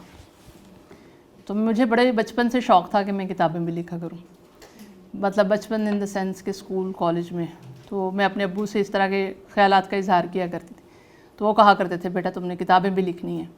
तो वो अभी लिखी कोई नहीं अभी तक, लेकिन शौक़ है, गोल है, और इंशाल्लाह किसी ना किसी दिन कुछ मैं असल में कुछ ऐसी किताब लिखना अब मैं आपको गोल बताऊं कि मैंने ये बहुत बहुत पुरानी बात है कि मैं से जब कोई बुक पढ़ती थी ना इंग्लिश की जो बहुत बेस्ट सेलर हो, तो उसके पीछे लिखा होता था 1.5 मिलियन कॉपीज़ सोल्ड और 15 मिलियन कॉपीज़ सोल्ड। और उस वक्त मैंने कहीं एक गोल बनाया था कि मैं भी एक दिन ऐसी एक किताब लिखूँगी जिसकी 300 मिलियन कॉपीज़ सोल्ड। तो हो सकता है कि किसी दिन सच हो जाए, ठीक है ना। तो ये उस वक्त मतलब आप सोचते हैं कि इसकी 300 मिलियन कहाँ से हो जाएंगे, ऐसे नहीं सोचना, सोचने में क्या हर्ज है, सोच ले, कुदरत कोई रास्ता निकाले, कोई पैदा करेगी ना असबाब, ठीक है ना। तो इस तरह के बड़े बड़े गोल्स ज़रूर बनाएं। एक तो वो आपके रास्ते को आसान करता है, अल्लाह ताला आपके रास्तों को आसान करता है। अगर आप मांगेंगे ही कि बस 100 कॉपी सोल्ड तो 100 ही सोल्ड होगी। मैम आपकी इस पूरी जर्नी के दौरान कौन सा कोई आपको फाइनेंशियल रुकावट आई हो उस जर्नी में कोई आई इसकी वजह से? किसकी वजह से? फाइनेंशियल नहीं कि कोई काम मुझे रोकना पड़ा हो CSS करने, मतलब पैसों की वजह से नहीं, ऐसा इस तरह से था। अच्छा, अब और उस लाइफस्टाइल में ये फ़र्क था कि अब हम लोगों को लगता है कि तमाम के तमाम लवाजमात पूरे होंगे तो शायद हम कर पाएंगे। उस वक्त मुझे लगता था कि मुझे सिर्फ एडमिशन फ़ीस मिल जाए, 2-3 हज़ार रुपया किताबों का मिल जाए तो दैट्स इट। तो मेरा इतने के रिसोर्सेज तो आप जनरेट कर लेते हैं, होते हैं घर में, है ना। तो मेरा MA इंग्लिश जो है, जो मैंने प्राइवेट किया है, उसकी मैंने वहीं उसी वक्त MA इंग्लिश करने के दौरान ही, करने के साथ ही सारी कॉस्ट कैलकुलेट कर ली थी। दैट वाज 14,000, 14,000 में मैंने MA इंग्लिश कर लिया था। उसमें किताबों का ख़र्चा भी शामिल था, 2 सालों की एडमिशन फ़ीस भी शामिल थी और उस अकेडमी की फ़ीस भी शामिल थी जहाँ से मैंने पढ़ा। तो 14,000 में MA इंग्लिश कर लिया और मेरा ख्याल है कोई 25-1 हज़ार में CSS कर लिया, टोटल सारा मिला मिलू के। तो वो मैं समझती हूँ कि कोई इतना बड़ा वो बर्डन नहीं है। अगर आज हमारे बच्चे सोचें तो they can generate this much resources या इवन इससे ज़्यादा भी, वो they are capable of doing this, तो वो आप कर सकते हैं। कभी भी फाइनेंसिस को आप अपनी रीज़न ना बनाएं कि फ़ाइनेंशियल प्रॉब्लम है। फ़ाइनेंशियल प्रॉब्लम को हम लोग बहुत दफ़ा ये होता है कि हम अपने लिए बहुत बड़ी रुकावट समझ रहे होते हैं। तो मेरा ख्याल ये है बेटा, ऐसी सिचुएशंस में डू डिस्कस, किसी के साथ डिस्कस कर लें, या तो वो आपको गाइड कर देगा या वो आपको तसल्ली दे देगा कि इतने रिसोर्सेज नहीं चाहिए जितना आप समझ रहे हैं। एटलीस्ट पढ़ने के लिए तो इतने ज़्यादा रिसोर्सेज नहीं चाहिए, ठीक है। तो कभी भी इसको आप हर्डल ना बनने दें, फाइनेंसिस को हर्डल ना बनने दें। हाँ, बहुत सारे बच्चे कहेंगे कि घर में हालात ऐसे हैं कि नहीं, हालात इतने अच्छे नहीं हैं घर में, जाहिर है, मैं आई कैन अंडरस्टैंड। तो उसको भी हर्डल ना बनने दें, वक्त तब भी गुजर जाएगा। अगर आप कुछ नहीं कर रहे, हालात तब भी वैसे ही रहेंगे ना, आप उसको हर्डल ना बनने दें, बल्कि उसको अपनी, वो कहते हैं ना, ताकत बनाएं कि आज ये हालात हैं तो मैंने इनको बदलना है। उसको सोचें कि आज ये हालात है ना, एक दिन ये होगा कि हाँ आडी खड़ी होगी बाहर, ठीक है ना। सोचें, जस्ट थिंक अबाउट इट। सोचेंगे तो हालात पैदा होंगे, सोचेंगे तो कोशिश करेंगे, सोचेंगे तो आगे कोई रास्ता नज़र आएगा और उस रास्ते पे फिर चलें। Then force yourself to walk on it. ये नहीं कि मैंने तो सोचा सारा दिन, आज कुछ भी नहीं हुआ। आपको काम भी करना पड़ेगा ना। मैं घर से मुल्तान गई, मुल्तान में मैंने जो एकेडमी ज्वाइन की, मेरी इवनिंग की क्लास होती थी और अक्सर ऐसे होता था कि जब मैं एकेडमी पहुंचती थी तो वो थोड़े लाडले से स्टूडेंट थे तो आगे से क्लास कैंसिल हो गई होती थी। अब मैंने वापसी का टाइम वही दिया होता था जो 2-3 घंटे बाद का, और 2-3 घंटे तो क्या वहाँ आधे घंटे में क्लास खाली हो जाती थी और मैं बाहर जनाब गेट के पास बैठी हुई हूँ, माली के पास, वो जो भी चौकीदार, वेट कर रही हूँ कि मुझे तो उसी टाइम पे पिक करना है। तो दैट वाज अ स्ट्रगल कि आप अकेले किसी दूसरे शहर में किसी एकेडमी के बाहर बैठे हुए हों गेट के पास। तो उस वक्त आप ये सोचें, अच्छा उस वक्त क्या सोचा मैंने कि कोई बात नहीं, गुज़र जाएगा, ये वक्त भी गुज़र जाएगा। इतनी कोई मेरी स्ट्रगल करने की मजबूरी नहीं थी, बट अंदर कोई चीज़ थी जो आपको चैलेंजिंग सिचुएशन से निपटना सिखाती है कि ये वक्त भी गुजर जाएगा, कोई बात नहीं। मतलब बुरा लग रहा है ना इस वक्त बाहर खड़े होना या बैठना, तो कोई बात नहीं, गुजर जाएगा। और वो गुजर गया। देखें अब कितने साल हो गए, कभी याद भी नहीं आया। गुजर ही जाता है ना वक्त, लेकिन आप कुछ बन जाते हैं उस मुश्किल वक्त में। अगर आप सरेंडर कर गए, आप अगले दिन रोते हुए घर वापस आ गए अम्मी के पास कि नहीं हो रहा, वहाँ तो शाम को मुझे बाहर भी बैठना पड़ता है, तो फिर नहीं होगा। ये आपने डिसाइड करना है कि होगा या नहीं होगा। अल्लाह ताला आपको आपके बिहेवियर पे डील करते हैं। इस बात का यकीन कर लें आज अभी इसी वक्त कि अल्लाह ताला आपको आपकी पर्सनैलिटी के हिसाब से डील कर रहे होते हैं। बहुत दफ़ा हमें नज़र नहीं आ रहा था। अगर हम बहुत नेगेटिव हों, हर वक्त हम जल कुड़ रहे हों, रोना रो रहे हों, तो रोने के मज़ीद असबाब पैदा होते रहते हैं। क्यों? क्योंकि हम उनको अट्रैक्ट कर रहे होते हैं असबाब को कि आ जाओ, आई एम अ गुड सड़ियल। जब आप कहते हैं कि नहीं कुछ नहीं होता, मैं कर लूँगा इसको, तो आहिस्ता आहिस्ता हालात उस तरह के पैदा होने शुरू हो जाते हैं जब आप कर लेते हैं। तो बेटा ये आपका जो अपना पर्सनल एटीट्यूड है, आपकी जो आज के दौर की टफ़ टाइम की जो थिंकिंग है, वो आपके टाइम्स को डिटरमिन करती है कि वो आसान होंगे या मुश्किल होंगे। मैम हमारे वेल डिफरेंट गोल होने चाहिए, लेकिन हमें कैसे पता चलेगा कि हमारे गोल्स क्या हैं जो हमने डिसाइड करने हैं। मतलब कि हम जिस चीज़ में अच्छे होते हैं तो हम कहते हैं यही हमारा गोल है। मतलब एफएससी मैथ अच्छी थी तो सोचा कि आगे एमफिल मैथ करूँगे, फिर पीएचडी मैथ में करेंगे। लेकिन जब वालिदैन ने कहा नहीं बच्चा इंजीनियर बनेगा, तो आ गए यहाँ पे, तो यहाँ पे कैलकुलस पढ़ी तो कुछ समझ नहीं आई। कहा नहीं यार मैथ नहीं थी मेरी डेस्टिनेशन, कुछ और था। हमें पता कैसे चलता है कि हमारी डेस्टिनेशन क्या है? आप बस आपकी जो डेस्टिनी होती है ना, वो आपको एक्सप्लोर करनी पड़ती है। बहुत दफ़ा ऐसे बहुत सारे नाकाम तजर्बे भी आपके लिए एक गाइडिंग स्टार होते हैं। मैंने इंजीनियरिंग करके देखी, क्रॉस, ये नहीं थी। फिर मैंने मैथ्स पढ़ के देखा, नहीं क्रॉस, ये भी नहीं था मेरे लिए। आप लेकिन हटे नहीं और ढूंढें आपको क्या पसंद है, आपको किस चीज़ का शौक़ है। आप किस काम को करते हुए बहुत एनर्जेटिक और बहुत हाई स्पिरिट में आ जाते हैं, दैट इज़ योर गोल। कहते हैं कि अपनी डेस्टिनी को, अगर दो तरह की थ्योरीज है ना, कि वो जो आप चाहते हैं वो अचीव कर लें, वो फिर जैसे भी करना पड़ रहा है। और आपने एमफिल और पीएचडी मैथ का सोच लिया तो बस फिर जैसे भी करनी पड़ रही है करनी है। एक ये तरीकाकार है, एक ये तरीकाकार है कि नहीं जो पसंद है वो काम करो।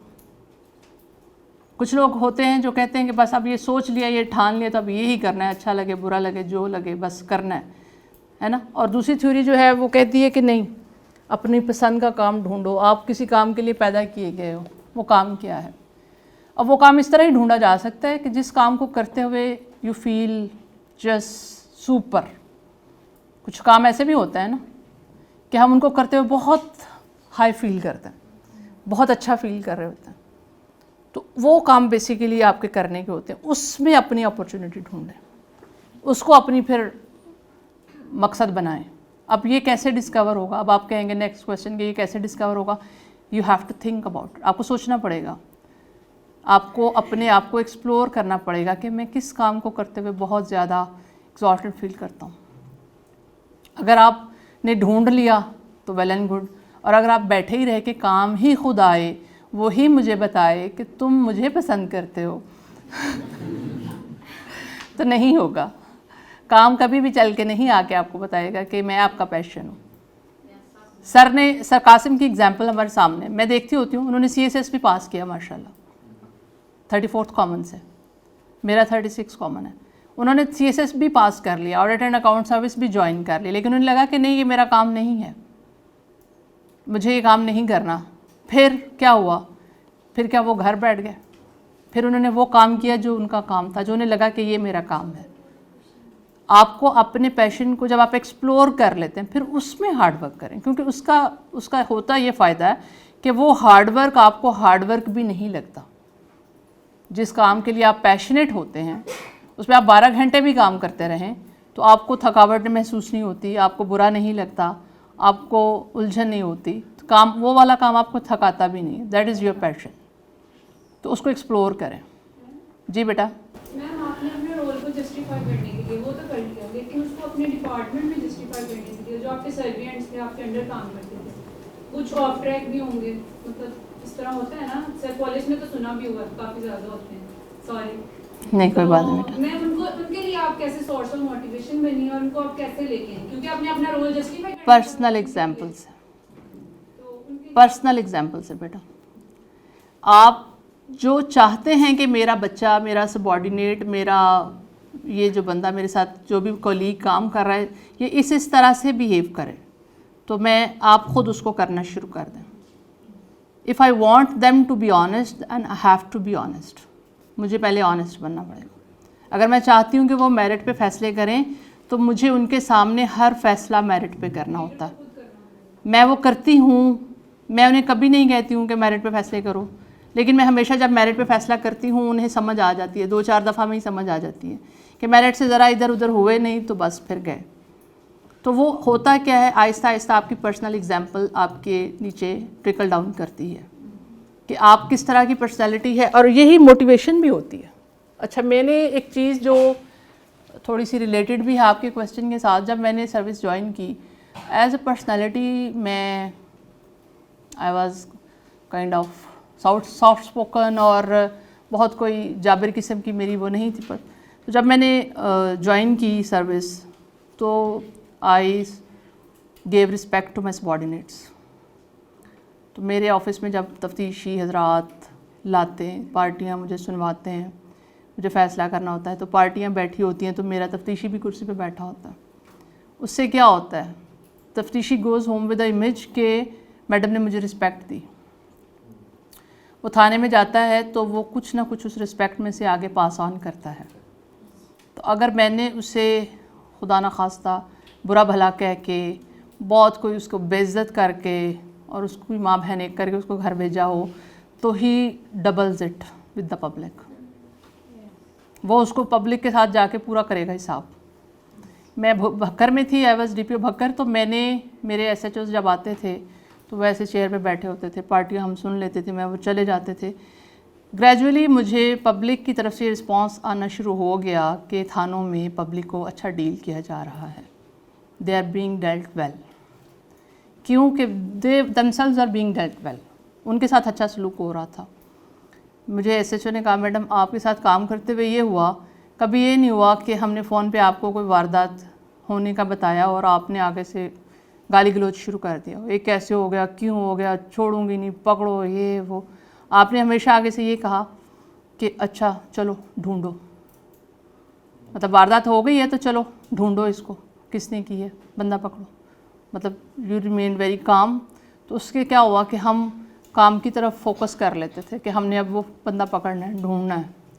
तो जब हम पहले उसको मैं फ़ोन पे बेइज्जत कर, तो वो 2 घंटे तो पहले अपनी बेइज्जत सुलाएगा, कहते हैं इज़्ज़त को अपनी को थोड़ा सा ठीक करेगा कि ये मेरे साथ हुआ क्या। तो ये चीज़ें बेटा आप अपनी पर्सनल एग्जाम्पल के साथ सेट करते हैं। मेरे ख्याल में इससे बेहतर और कोई तरीक़ाकार नहीं होता। मैं कहती रहूँ लाख भी आपको, लेकिन ख़ुद मैं अगर कंट्रेरीली बिहेव करूँगी तो फिर आप कैसे मेरी बात मानेंगे? ऐसे ही है ना।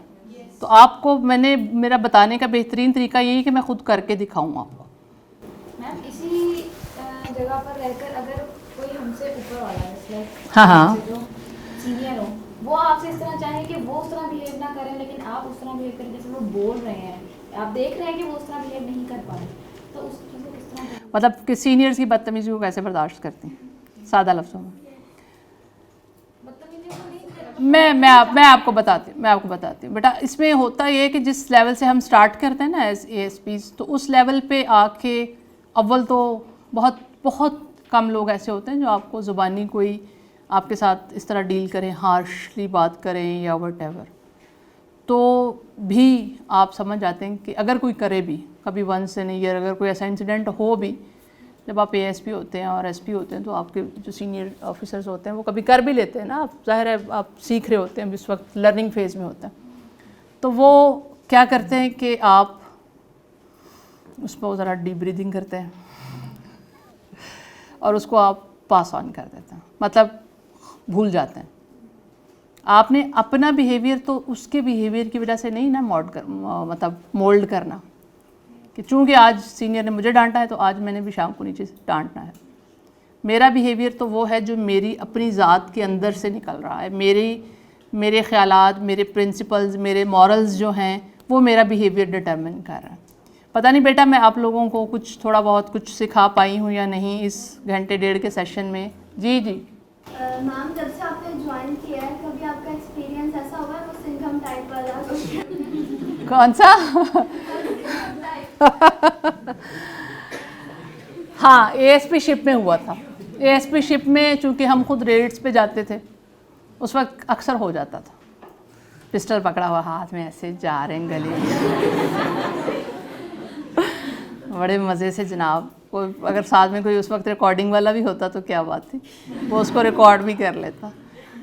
ASP शिप में मैं रेड्स पे भी जाती होती थी और मैंने कसूर में एक बहुत बहुत बदनाम ज़माना डाकू भी पकड़ा खुद अपने हाथ से, इन द सेंस कि हमने एक घर पे रेड किया। रेड तो हमने किसी और के शुबे में किया, लेकिन वहाँ में वो इतना बड़ा डाकू मिल गया। अच्छा, मैं तो उसको नहीं पहचानती थी ज़ाहिर शक्ल से, मुझे कांस्टेबल तो मैडम ये तो अशफाक बग्गा है, तो अशफाक बग्गा था कि जो उसकी पूरे कसूर में धूम थी कि उसको पकड़े मैडम। जो भी मुझे अफसर मिलता था उसको पकड़े मैडम। मैडम ने जैसे उसको पाए तो हमने पकड़ लिया उसी वक्त DPO साहब को फ़ोन, SP को फ़ोन, वो जो मेरे से पहले वहाँ ASP गया था वो सिंध चला गया, उसको फ़ोन। वो मुझे बहुत कहा करता मैडम, मैं उसके बहुत पीछे भागा, वो मुझसे पकड़ा नहीं गया, उसको फ़ोन, मैंने पकड़ लिया। DIG साहब की मीटिंग हुई हमारे RPO साहब की, तो उसमें मेरे DPO साहब ने कोट किया इस बात को कि हमारी ASP ने तो ख़ुद इतना बड़ा टिकट पकड़ा।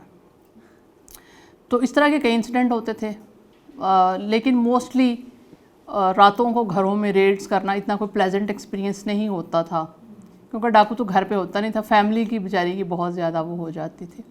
बट एनी हाउ वो सारे चूँकि पार्ट एंड पार्सल थे इस नौकरी के, तो वो करने थे। प्लस फिर हमारे ऊपर जो बहुत बड़ा क्वेश्चन मार्क था कि लड़कियां कैसे करेंगी, वो भी तो साबित करना था ना कि लड़कियां कर सकती हैं, वो रेड पे भी जा सकती हैं, वो केसेस मर्डर्स पे भी जाती हैं, मर्डर्स पे भी जाती थी, बहुत दफ़ा डबल ट्रिपल मर्डर्स के मौक़ों पे जाती थी, देखती थी, डेड बॉडीज़ उठवाती थी, तफ्तीशें करती थी, सारा कुछ किया हुआ है, हर काम किया हुआ जो। हाँ, वो नहीं किया अभी तक। मुझे इतना नहीं लगता।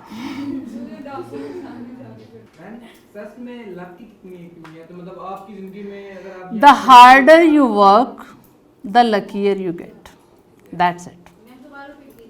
The harder you work the luckier you get, बस इसको रोज़ाना 10 दफ़ा पढ़ना है आपने। बट मैम आपने देखा कि वो जिसने पिछले SP ने बड़ी कोशिश की, ट्राई की, उसको इशफाक जो भी थे उनको नहीं पकड़ सके। आपने ये छोटे छोटे इंसिडेंट्स हैं, this are small incidents, they don't determine your luck. उसने और कई पकड़े होंगे जो मैंने नहीं पकड़े, है ना, उसने कई बड़े बड़े डाकू उसने भी पकड़े होंगे और वो अभी भी पकड़ रहा होगा। आप कहीं ना कहीं कॉम्पेंसेट तो हो जाते हैं ना, that is not hard luck, कि उसकी बैड लक नहीं थी कि वो उसको पकड़ नहीं सका। उसने जी ख्याल किया था कि आप इतने बड़े केस को पकड़ेंगी? नेवर, मतलब मैंने सोचा नहीं था कि मैं पकड़ लूँगी इसको। मैंने जब मेरी पोस्ट, और मैंने पकड़ भी पोस्टिंग के 1.5-2 महीने के अंदर लिया, और जब मेरी पोस्टिंग हुई तो मैंने उसका इतना नाम सुना था कि उसको पकड़े मैडम, उसको पकड़े, उसने आजकल ये किया, उसने बहुत यहाँ नहीं मचाई हुई है। तो जब मैंने उसका सुना था तो समहाउ हर बंदा, हर अफसर चाहता है कि मैं पकड़ूं, लेकिन वो कोई इतना बड़ा मेरा एम नहीं बन गया था कि मैं ही इसको पकड़ूं। बस मैं समझती हूँ इत्तफाकन पकड़ा गया, ताकि मैं आज आपको बता सकूं कि जी जी जी बेटा। पुलिस में आना आपका पैशन था? नहीं, तो जब आप आई थी तो क्या आप सिलेक्शन हो गई, अब आप आ गई आप नहीं, मैं बताती हूँ। जब मैंने आपको बताया कि मैंने पहले नंबर पे DMG रखा था, दूसरे नंबर पे फॉरेन सर्विस रखी थी, तीसरे नंबर पे पुलिस रखी थी, और वो भी मुझे मेरे घर में जब फाइनल डे पे आप अपनी चॉइसेस फाइनल कर रहे होते हैं, बहन भाई सारे सलाह मशवरा दे रहे होते हैं, तो वो मेरे जहन में तो कहा कि पुलिस को कहीं रखूँगी 9वें 10वें नंबर पे, एंड पे मुझे नहीं जाना था पुलिस में। तो मेरे भाई ने कहा नहीं इसको ऊपर रखो, बहुत ऊपर रखो। तो कहे पहले नंबर पे रखो। मैंने कहा पहले पे तो कभी भी नहीं। वो कहे नहीं फिर भी इसको दूसरे पे रखो। मैंने कहा नहीं दूसरे पे भी नहीं। उसके कहने पे मैंने इसको तीसरे नंबर पे रख लिया। और जब मेरी सिलेक्शन पुलिस में होगी तो मुझे सबसे ज़्यादा गुस्सा उस पर आया। इसने मुझे फंसाया है, ये इसने मुझे तीसरे नंबर पे रखवाई तो उन्होंने मुझे पुलिस में सेलेक्ट कर लिया। एंड फॉर 1.5 ईयर जो ट्रेनिंग का टाइम पीरियड था, आई वॉज कन्फ्यूज्ड कि मैं रिपीट कर लूँ, मैं दोबारा CSS कर लूँ, मैं फिर इम्प्रूव करके DMG में चली जाऊँ, मैं क्या करूँ, या मैं इसको कंटिन्यू करूँ। That was the confusion. और वो जो बेटा आपने बात की ना कि जब आपको लगे कि आप तो मैथ्स के लिए नहीं बने तो फिर आप क्या करो, देन जब इतनी वो रेजिस्टेंस भी आ रही थी, ग्रुप भी आपकी पसंद का नहीं मिला, तो that was the confusion time period 2 years का। लेकिन मैंने उसमें ये सोचा कि इसको मैं देखती हूँ, ठीक है, इसको मैं करती हूँ, मैं इसको देखती हूँ, लेकिन जो रेजिस्टेंस ये आ रही थी कि लड़कियों से होगा नहीं, मुझे लगता है मुझे उस चीज़ ने टिका दिया कि क्यों नहीं होगा भाई, लड़कियों से क्यों नहीं हो सकता। अगर लड़कियां पहले बहुत होती हैं और ये सवाल कोई भी ना पूछता तो शायद मैं रिपीट करती और मैं उस तरफ जाती कि लेट्स सी मैं अपना ग्रुप इम्प्रूव कर लूँ।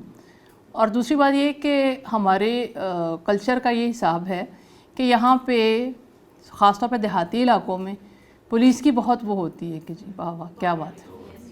तो वो पुलिस की वो जो फीडबैक फैमिली और फ्रेंड्स की तरफ से आया ना, वो इतना पॉजिटिव था कि मैंने अपनी कन्फ्यूजन अंदर कहीं छुपाई हुई थी कि मैं कन्फ्यूज़ हूँ, क्योंकि मुझे लग रहा था इतना पॉजिटिव फीडबैक दे रहे हैं तो कोई अच्छी बात ही होगी। Let's see what's the way forward, आगे क्या है, आगे देखते हैं क्या निकलता है। तो आगे देखा मैंने उसको देखा और मैं आई वॉज डिटर्मिन्ड कि अगर मुझे ना लगा कि this is not my type of job तो मैं कुछ इससे बेहतर करके इसको छोड़ूँ, समझ रहे हैं ना। लेकिन वो दिन ब दिन फिर जब आप जाते हैं थाने में, कचहरी में, आप केसेस सॉल्व करते हैं, मुझे जिस चीज़ ने बहुत ज़्यादा सेंस ऑफ रिलीफ दिया वो रिलीफ है जो हम आगे पब्लिक को दे सकते हैं। इतना इमीडिएट जस्टिस आप देते हैं लोगों को पुलिस में, इधर आपके पास केस आया, इधर आपने सॉल्व करके पार्टियों को घर भेज दिया, दैट्स इट। मतलब इतना रिलीफ होता क्या हमारे थानों में, 4-4 महीने चक्कर लगवाओ, 6-6 महीने चक्कर लगवाओ। तो हमारे पास तो इतनी बड़ी, मेरे पास तो एक जादू की छड़ी आ गई कि इधर बात सुनी, इधर निकाल दिया। हवालात में बंदा बैठा हुआ है, क्यों बैठा हुआ है, वैसे ही पकड़ा था, क्यों पकड़ा था, निकालो इसको बाहर।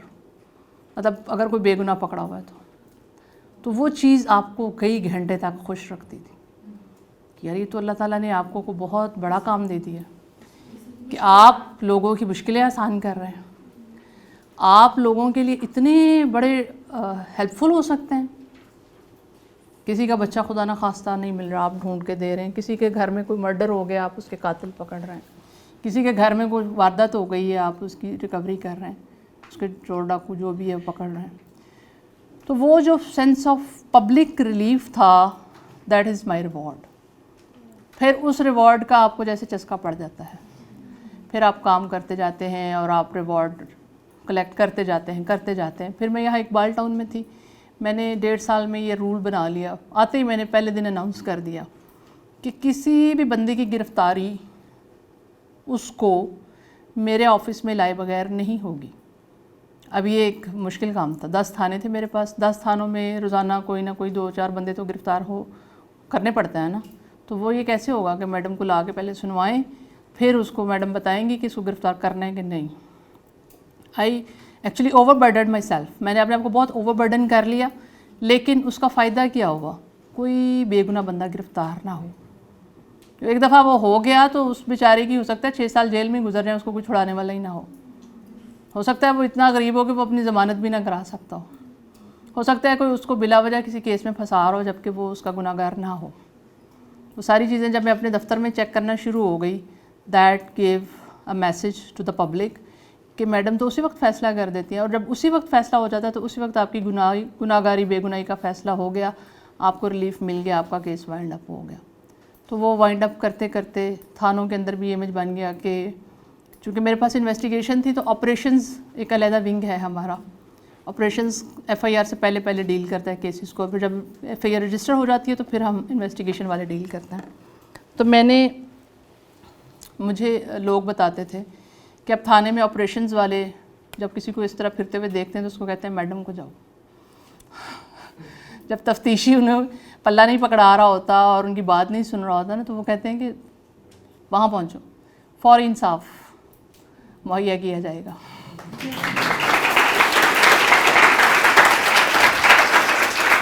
आप कुछ पूछने लगे थे बेटा? मैम पहले तो कंफर्म कर दें कि आप मैरिड हैं। जी अल्हम्दुलिल्लाह माशाल्लाह मैरिड भी हूँ, मेरे 2 बेटे भी हैं। ये बात मेरी फ्रेंड से हो रही थी तो मैंने कहा पहले मैंने अपना नाम बोला था शाइस्ता रहमान और अब शाइस्ता नबी। तो बस फिर इसी से आप लोगों को समझ आ गई होगी। Being a wife and being a mother, balance कैसे करती है पर्सनल और प्रोफेशनल लाइफ? ये एक हम सुबह भी बात कर रहे थे मैं और मैडम हिना कि ये एक कर्तव्य है जो हम हर रोज़ दिखा रहे होते हैं। वो जो आपने गेम देखी है ना, वो एप्पल्स वाली कि गिरने नहीं देना, तो ये वो कर्तव्य है जो हमें हर रोज़ दिखाना पड़ता है। किसी दिन हम बच्चों को इग्नोर करके नौकरी को ज़्यादा टाइम दे रहे होते हैं, किसी दिन हम नौकरी से थोड़ा सा टाइम चुरा के बच्चों को ज़्यादा टाइम दे रहे होते हैं, किसी दिन हम हस्बैंड को भी बीच में हैं, ये भी है। तो वो कहते हैं कि the husbands come at the end of the list, तो वो एंड पे आते हैं। वो पहले हमारी जॉब, हमारे बच्चे, हमारी फैमिली, मेरे बहन भाई, मेरे अम्मी अब्बू, मेरा फलाना फलाना फलाना, और एंड पे कहीं जाके आप भी हैं। तो ये हमारा लाइफस्टाइल बन जाता है। हमारे बच्चे भी इस लाइफस्टाइल के आदी हो जाते हैं। वो उन्हें पता होता है 9 to 5 इसने बाहर ही रहना है, फिर घर आके इसने रोब डालना है। बच्चों को इस लाइफस्टाइल में ढालना आसान होता है as compare to your husband, तो वो कैसे इस चीज़ को? नहीं, उनको आसान होता है। आजकल आपने सुना नहीं, they feel so happy when you are out and away. जब आप उनसे कहें कि मैं बाहर जा रही हूँ, आप कुछ चाहिए तो नहीं, वो कहते नहीं यही काफ़ी है। तो उनके लिए यही काफ़ी होता है कि आप इतने घंटे बाहर रहते हैं। और लेकिन चूँकि अक्सर लोग मेरे हस्बैंड से सवाल करते हैं कि being husband of a police woman, is it easy, is it difficult, ये मुश्किल होता है, आसान होता है? तो उनका जवाब ये होता है कि ये बहुत आसान होता है। मतलब आपकी पर्सनैलिटी पे डिपेंड कर रहा होता है ना, कि आप अगर आप डिफ़िकल्ट होना चाहें तो आप सादा भी डिफ़िकल्ट हो सकते हैं, मतलब घर में रहते हुए भी हो सकता है। तो ये चीज़ें हमारी नौकरी, हमारी तालीम, हमारी तरबियत, हमारी बहुत सारी चीज़ें मिलके जो हमारी पर्सनैलिटी बनाती हैं ना, उस पर्सनैलिटी से फिर आप ये चीज़ें टैकल कर लेते हैं। जब आप लोग भी इंशाल्लाह प्रैक्टिकल लाइफ में आएंगे, और अब तो बच्चियां भी चूँकि बहुत, मैंने शुरू में जैसे कहा था, बहुत बच्चियां, बहुत सारी, क्या मोस्टली बच्चियां जो हैं वो they are becoming working women. बहुत कम होती हैं जो नहीं कर रही हैं आजकल कोई जॉब, अदरवाइज़ मोस्टली तो वो जो बच्चियां भी कर रही हैं। तो ये एक इक्वली चैलेंजिंग है लड़कियों के लिए भी लड़कों के लिए भी, कि वो कैसे उस चीज़ को टैकल कर रहे हैं। तो मेरा ख्याल है उसको समझदारी के साथ, अक्लमंदी के साथ, और अपनी, बेशक आपकी जॉब आपकी प्रायोरिटी रहे, लेकिन कहीं ना कहीं आपकी टॉप प्रायोरिटी आपकी फैमिली ही होती है। तो दे शुड फील इट कि they are your top priority.